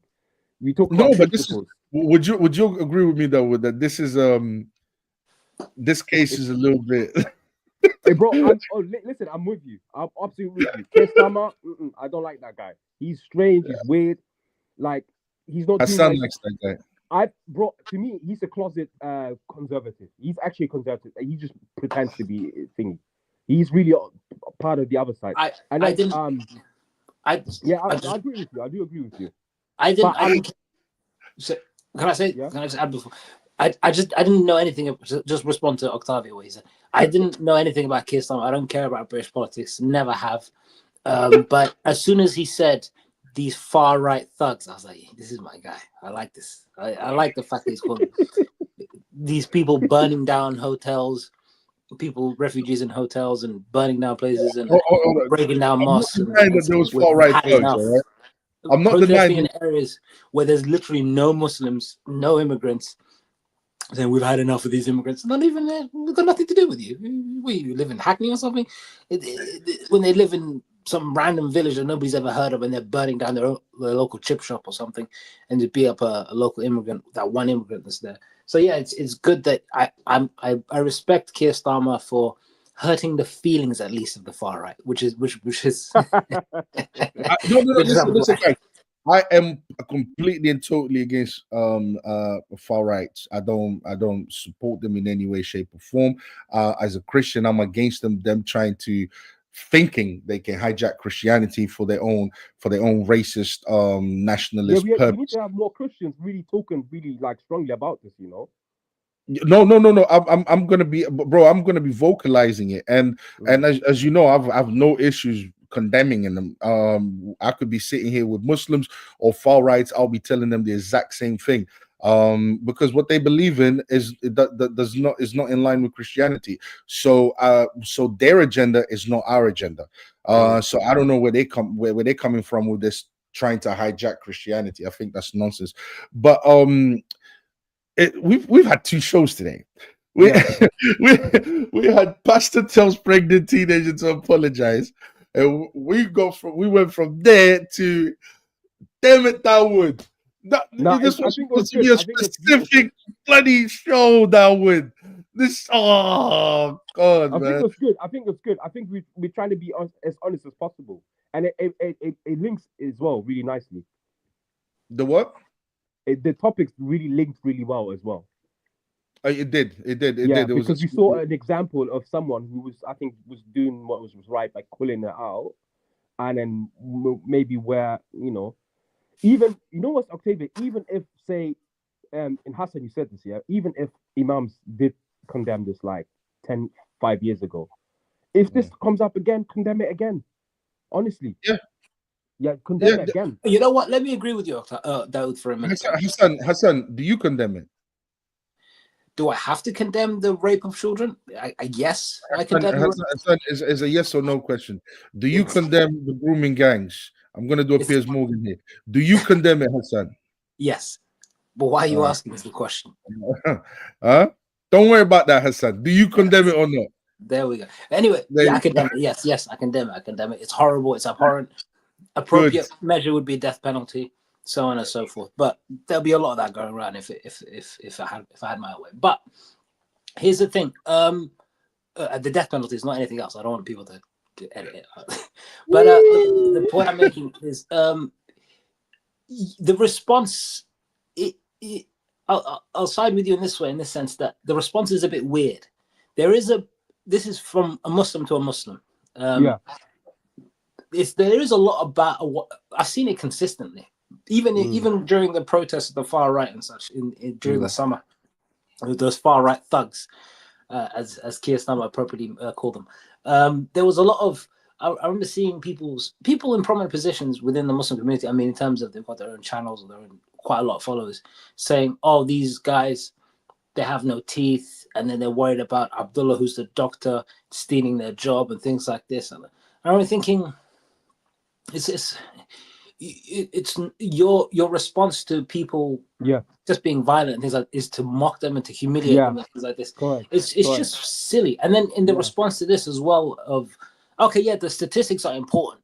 It's the facts are important of how many, how often this occurs in every community across the country. If there is corruption within the political system that decides to cover things up, the truth is very important. It's always important. Yeah, absolutely. But then some of the responses that I'm seeing are like,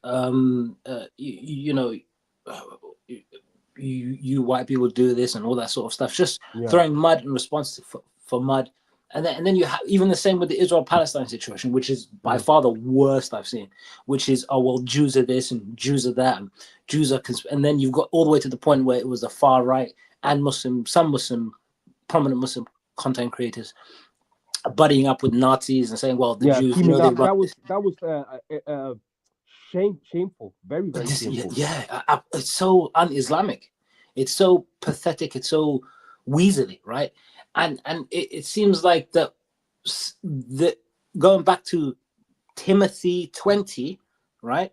Which really applies to, because if you check, because I was reading while I was off air, Timothy 19:20 and the 21, that really applies to the people in positions of leadership, right? This is Paul writing to Timothy, telling him how to deal with the elders in the state. What's going on here? What's going on here? Okay. Right? Read it. Which Timothy 19. The Bible, quoting Paul. Go ahead. What does it say? I read comic books as well. You know, there's nothing wrong with a bit of fiction. I'm joking. It's a joke. That's another reaction. Go ahead. All right, Timothy 20. What does it say? This guy. Well, Timothy 19. Well, you quoted Timothy 20 in response to the clip about the pastor presenting the girl in front of everybody in the church, saying, "What did it say?" It said, Timothy 20. I have to quote Timothy 20. Well, it says, I have to get the whole thing up again. But those who are sinning, you are to reprieve them before everyone, reprove them wherever, so that others may take a warning. As in, that's another version I'm reading, and that's what you quoted. Basically saying, present them to the audience, to everyone, to the congregation, and to expose them for their sins, right? But then Timothy 19 says, do not entertain any accusation against an elder unless it is brought to you by 2 or 3 witnesses. Now, what Paul is doing at that point is he's guiding Timothy on how to deal with the elders in the community. This verse applies to the elders in the community, because the elders in the community, the leaders, are a very important position, because they're the leaders of their congregation, and they can decide how the congregation goes throughout their spiritual journey, right? And he's suggesting taking a harsh tone with them.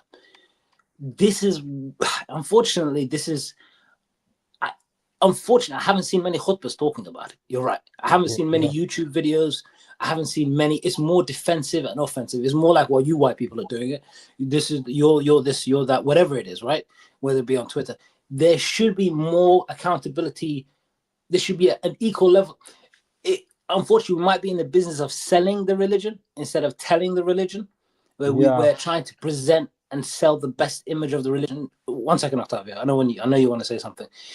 Where the leaders in the position want to present Islam in the best way, rather than saying, well, how did this occur? How come these people weren't exposed? How come these people weren't told?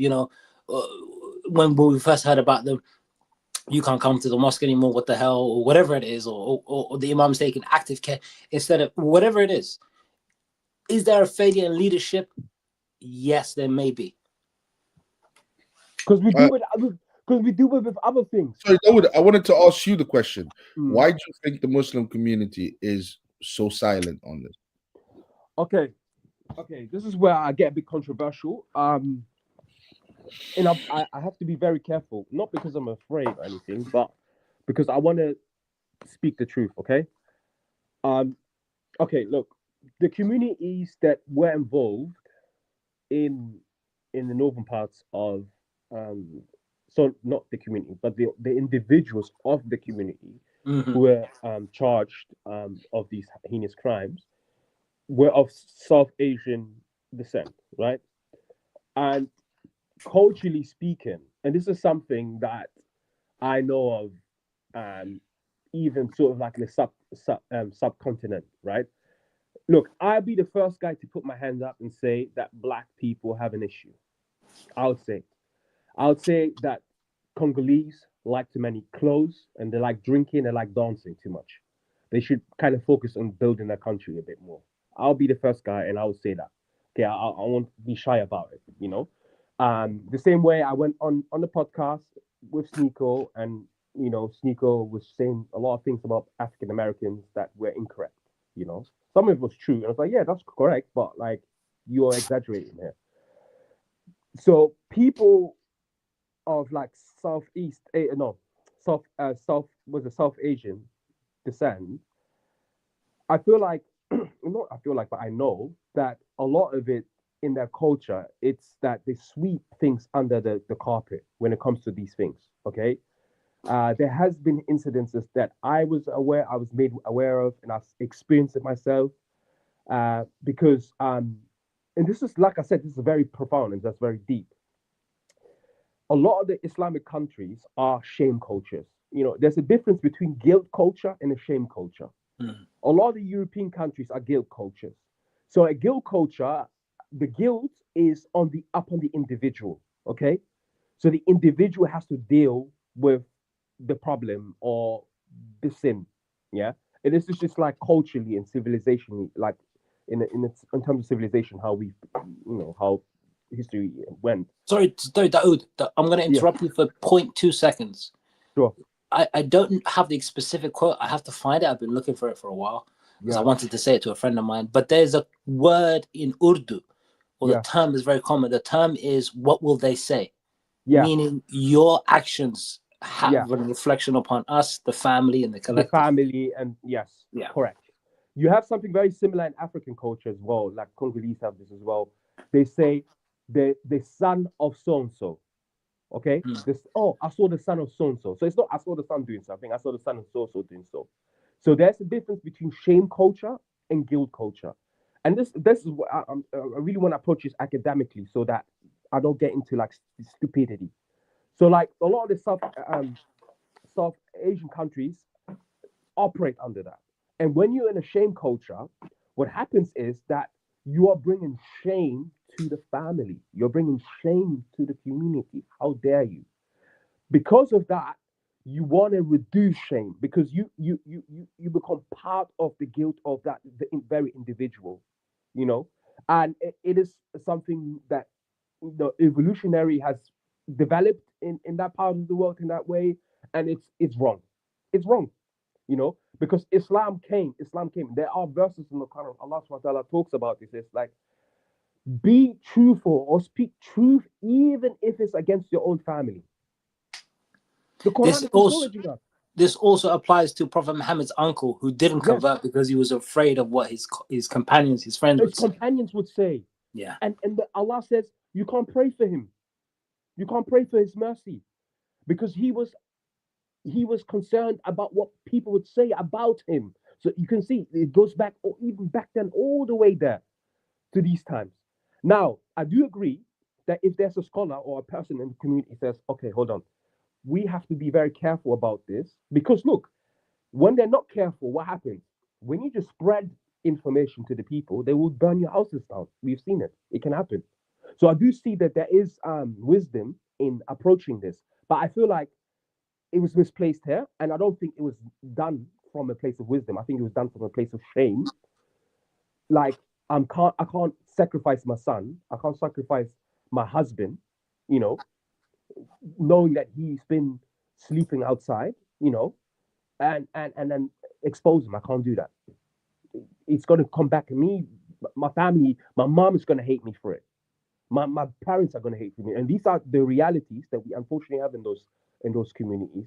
And what about the wider community? What about the and the questions that I'm asking as well? It's not just my own curiosity, as you know, I'm a Christian.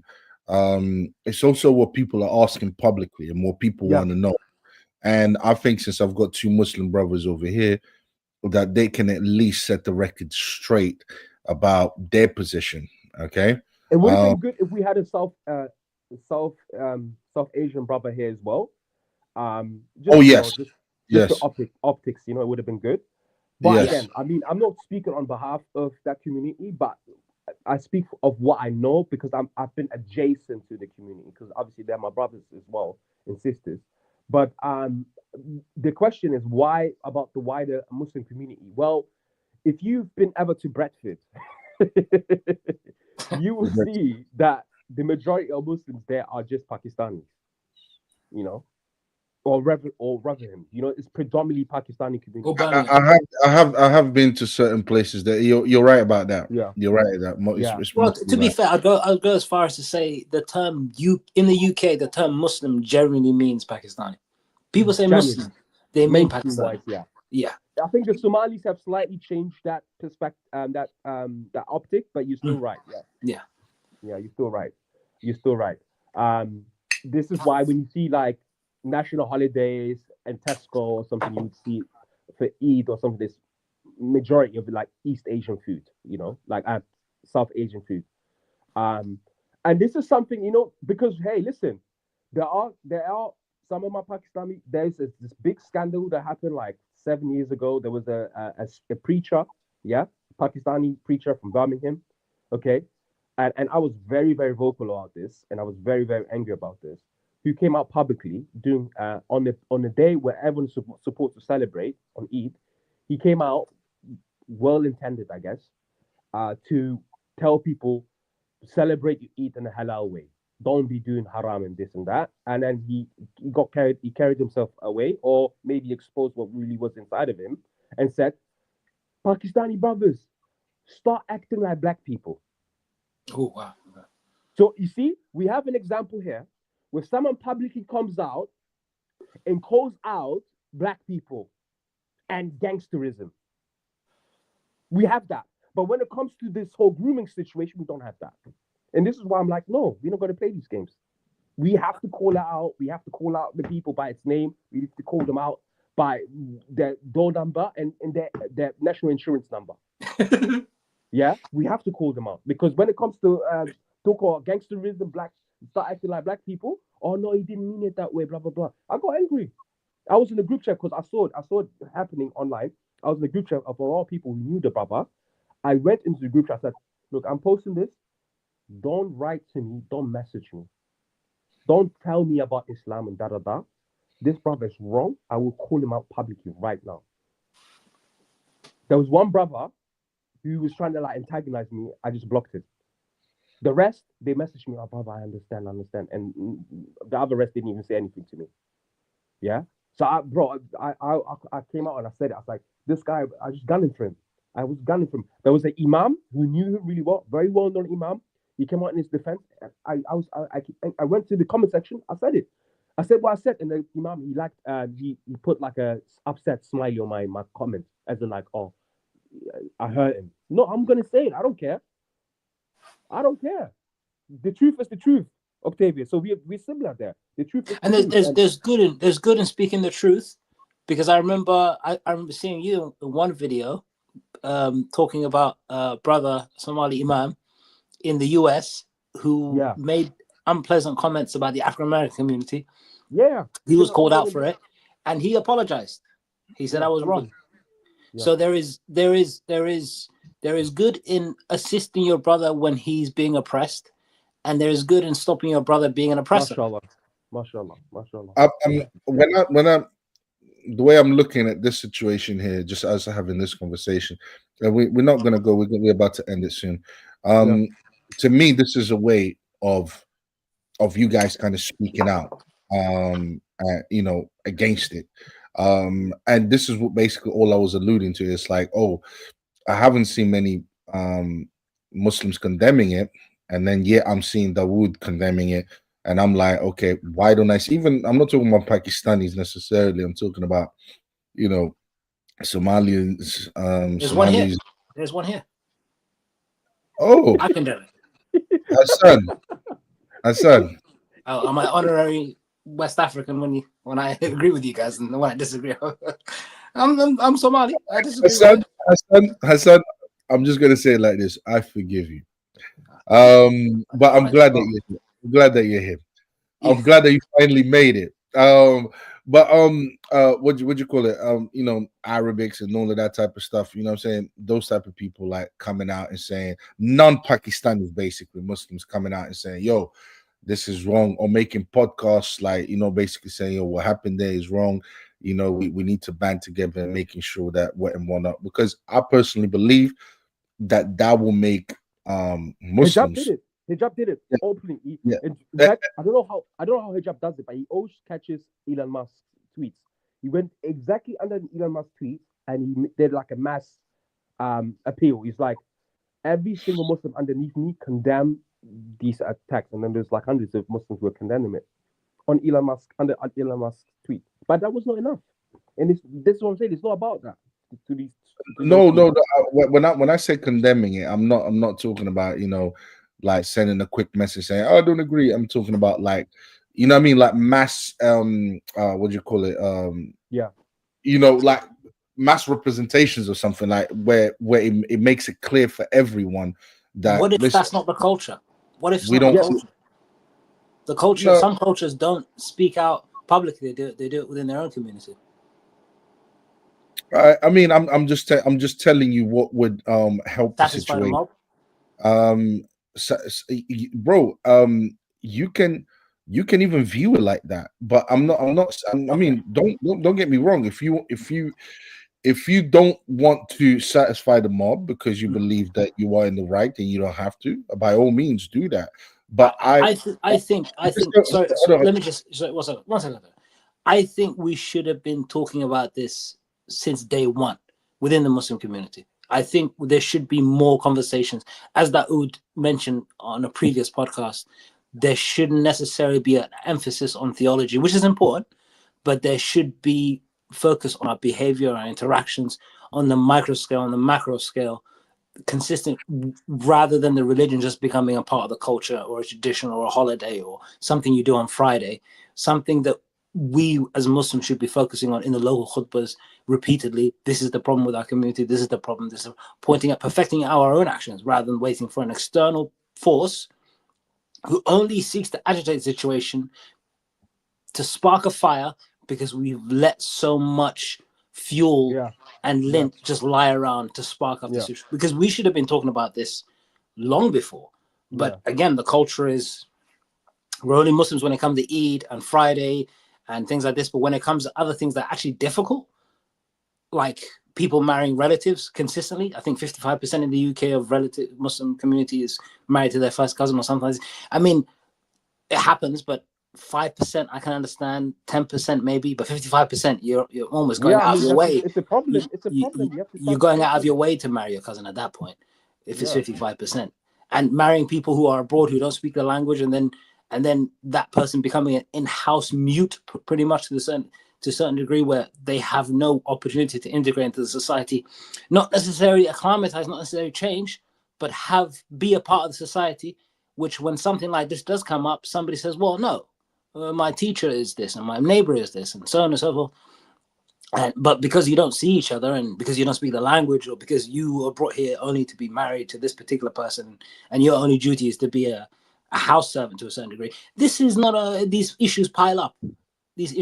And one must adapt to the new environment as much as the religion will allow them to do so in a beneficial. There's no shame in like. Sorry, Octavio, I just need to get that out. No, I'm absolutely agree. No, that's fine, bro. There's no shame in like reviewing certain practices. Like I'm really well known to like gun down like conservatism for this. Like all the bad parts of like what I don't like about conservatism. It's like you're trying to conserve like a practice that is not actually aiding you. Like, for example, these cousin marriages actually have implications in terms of like health. I have friends, very, very personal friends to me, who have issues because of that, like physical issues, health problems, because of their parents being, so close relative. Like the Prophet advises us to like renew blood and bring fresh blood into it, into the circulation of the family. Like it doesn't mean it becomes religious. It's a religious obligation that you just do that. But then again, it's not for me to talk about, and these are bigger issues. They're much older than me. But like I'm very happy that you're bringing all of this up. Oh yeah, Aaron is asking a question. I don't know if you want me. No, yeah. Please address it. This was like there's a street speaker, like a preacher. It was on the day of Eid, and there's like this habit or this practice that some of the Muslim brothers do, that on Eid they go to like a mile where there's loads of Muslims, and they sort of like Muslims, celebrate Eid and whatnot. And sometimes some of them just go overboard, and so these brothers would come out and tell, because I advise people, hey, look, brothers, you fasted the whole entire month. Just make sure to continue the good deeds that you've done, you've accumulated in Ramadan. Personally, good intent, but wrong place. I know that's the only place you're going to catch all the Muslims, but you need to do it on the Eid Salah, bro. Oh, it's just in response to the quote, the question that the brother had. If you put it on the screen again, Just because he says, I don't understand what Dawood said about the Pakistani saying be more like black people. What he heard is you saying the Imam said be more like black people when he really said be less like black people. Yeah, he says like stop. He said stop acting like black people. That's it. Yeah. It's just when you said it originally, it sounded like be more like black people. Oh yeah. That's what he's asking. I heard the same thing, but I know what you meant. He said stop acting like black people, and he was kind of like trying to advise, like, you know, obviously he's speaking to his community, right? Like Pakistani, like South Asian community predominantly. He was like, oh, there's a lot of you who are into like criminality, like stop acting that way, not understanding that like a lot of the criminal behavior, there's like so many layers why people, you know, end up in those environments. But yeah, so he said that, and you know, and people were defending him, you know, in fact. And it was okay to do that because you were directing your critique at other people. There? Huh? Was Sneaker on the audience, by the way? This is I'm joking. Okay, that's a long time ago. I wouldn't be surprised 6 months ago. Yeah. Sneaker has changed a lot. Sneaker has changed for the better. New marketing, maybe. Yeah, so that's what happened, Aaron. And yeah, no one, you know, people were defending him and trying to like justify. So, but then, you know, when it's to do with your own people, you don't want to. That's literally what tribalism is. You know, that's yeah. I'm going to ask you guys. I'm going to ask you guys a question, and it'll be a hot one. And I think this is the last question. I think this is at the heart of everything, and I fear that something has changed, and there is a perception in society, especially amongst the far rights. I think they have caught onto it, and they won't let go. What do you say to people? Because I'm asking you, you are Muslims. You guys are supposed to defend your faith. It's not up to me. What do you say to people that what these British Pakistani Muslims were doing was following the example of your Prophet Muhammad? That he went with Aisha, blah blah blah. Because I reckon that is really at the heart of why a lot of them feel that Muslims, you know how everyone, there's this perception that Muslims are a danger to the West. Now, I don't believe in that because I know the majority of Muslims are not. But there is this perception now, and this perception is growing. It's growing, especially among the far rights. Now, what do you say to people who have this view, or this is religiously influenced, this is religiously based, and since religion is not going to go away from people's lives, this is always going to be this is always going to be a problem, this is always going to be an issue, and we have to do something about it. What do you say to that? I've got go on, though. Yeah, I'll be very brief. So one, okay, the discussion of like the marriage of the Prophet to Aisha, I think that deserves like a segment. We have to talk about this if we ever talk about it. If you guys ever, I'm sure you guys have already talked about it. But no, I would just Hassan doesn't want to talk about it. Okay, no, I'm joking. We touched on it a couple of times. Yeah, but yeah, yeah. Sorry, bro, I'll just say this. I'll say that one, to those people, if you're ever gonna see this or if you're listening to this, like, I'm gonna quote Ben Shapiro here. Yeah, the facts don't care about your feelings. Okay, just because you feel a type of way about something, it doesn't mean that's true. Okay, because you're comparing apples and bananas there. Okay, the Prophet Muhammad Sallallahu even say, if you say that he was married to someone that you consider a child, yeah, he wasn't on the mile in astaghfirullah. May Allah forgive me for even saying a sentence like this. He wasn't lurking around in a taxi or on a camel in a like red district, because they used to have prostitution in those places as well, like Mecca and Medina. Okay, he wasn't lurking around, yeah, trying to service and pay someone for sex. Okay, or he wasn't abusing people. Okay, there's no recordings of like where the Prophet is forcing or is maligning or manipulating young underage girls without the parents' knowledge. Okay, that's it's a false comparison. Okay, and the religion itself does not promote anything of that. Islam is about a clean life. It's about a legal life. Everything has to be legal, clean, and righteous. Yeah. So I don't see the connection between the two. It's a very far-fetched interpretation of people who like to make these comparisons. You know, they quote like disjointed verses here or disjointed story here, and then they're trying to like mix. But like, if you want to do it properly, and then let's investigate whether your claims are correct. That's my response. And I would say, talk to us, talk to people.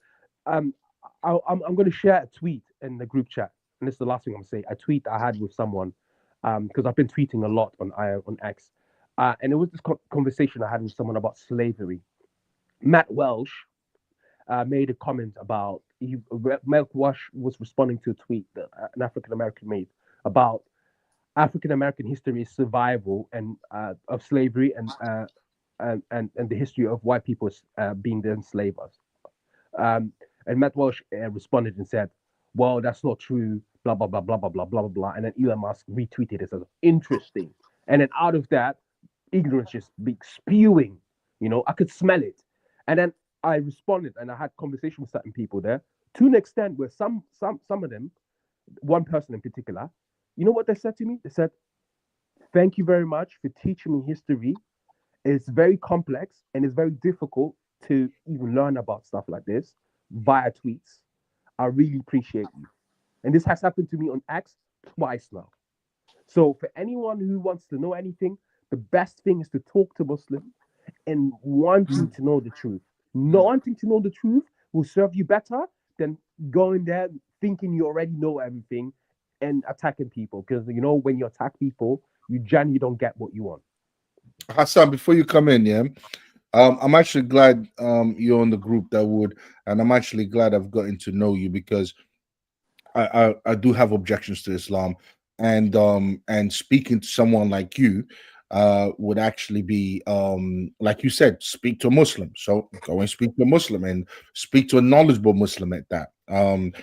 Hassan doesn't really like to get into, you know what I mean, these type of talks and all of that, and I respect that. That's absolutely fine. But I have my grievances against Islam, which I'm sure Muslims also have their grievances against Christianity, which is fine. And I would actually like to pick your brain on some of the things, because I am reading the Quran. And I wanted to pick your brain on certain things and hear your explanation in regards to it. But that was actually a good response. Of course, I would have more questions, but if you were to stay here with me and answer all my questions, we would be here literally for 2 days. You know what I mean? Correct. So, yeah, Hassan. Like I have a different day. Yeah, of course, for that. Yeah, Hassan. I know you agree with me already. Hassan, go ahead. Yeah, so just 2 points in response to your question as far as the far right's concerns. One, it would be your as Dawood said, comparing apples and oranges. That particular practice by the Prophet Muhammad was a cultural, something that was practiced culturally at the time, and it wasn't as those people in Rotherham, whatever it was, what were doing, lurking around, preying on vulnerable girls. This is a cultural practice at the time that throughout ages and throughout the world it was practiced. So you're comparing two people, and it's quite a stretch there. Two, which is the more important question, I think, more the important point. If Prophet Muhammad married Aisha at 19, would your opinion of Islam still change? Would it still remain the same? I think it would still remain the same. I think the objection to Islam is cultural, religious, of whatever reason, but it's not based on the Prophet Muhammad's actions. I think people, if Prophet Muhammad married her at 19, it still wouldn't make a difference. They will still reject Islam. They'll move on to one thing or the other, in my opinion. My opinion would definitely change if you married a 19-year-old. That's just to give you guys my opinion. But guys, this has been amazing. Yeah. This has been an amazing. I know we started with the pastor tells pregnant teenagers to apologize, and we delved into a topic that me and Dawood were supposed to get into because Hassan didn't want to get involved in this topic. I don't know why. But anyways, he did Hassan, so well. Hassan did really well. Mashallah. Hassan did extremely well, and Hassan needs to get more into he needs to be more of an internet. He needs to get with the internet. That's what he needs to do. He needs to speak out more because he's. Do you still tweet, Hassan? Yeah, consistently. Like, tweet me. So I follow you. I'm one of your followers. Yeah, just tweet me again. So because I remember I used to. I don't know if I still follow you. Yeah. Okay. Cool. So that we can stay. Yeah. I need a partner on there, bro.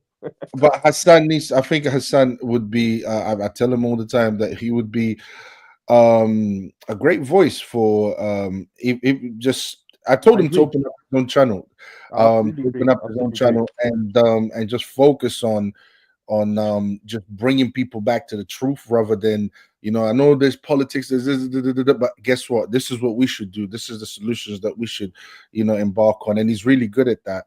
So it's like, I don't know why he doesn't do it. You know what I mean? He's too proud, I guess. I don't know what it is. That was just a dig. All right? It's true though. Yeah, I'm very proud. I don't like being disagreed with. That's true. That's a flaw, bro. By the way, that's a flaw. It's okay for people to disagree with you, and it's okay for you to get things wrong, as long as you're willing to learn and you're willing to move forward and so on, and you have the humility to learn. More important is having the humility to learn. A lot of people, they don't like being wrong, and that affects their pride.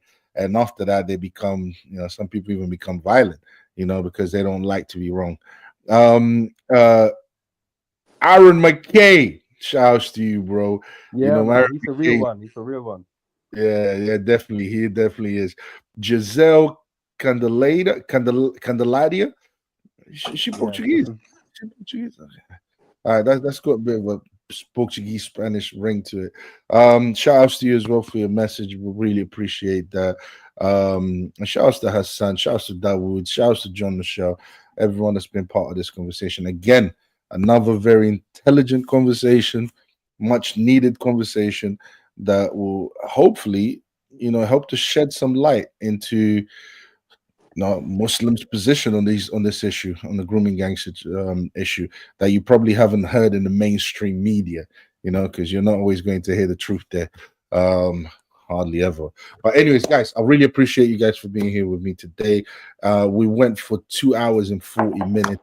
Wow. That's amazing, bro. That's amazing. Really appreciate you guys. Dawood, thank you, brother. Thank you. Thank you, man. I appreciate you. Really appreciate you. Thank you. Humbled, brother. Appreciate it. Guys, take care. Peace. See you guys next time, all right? Peace.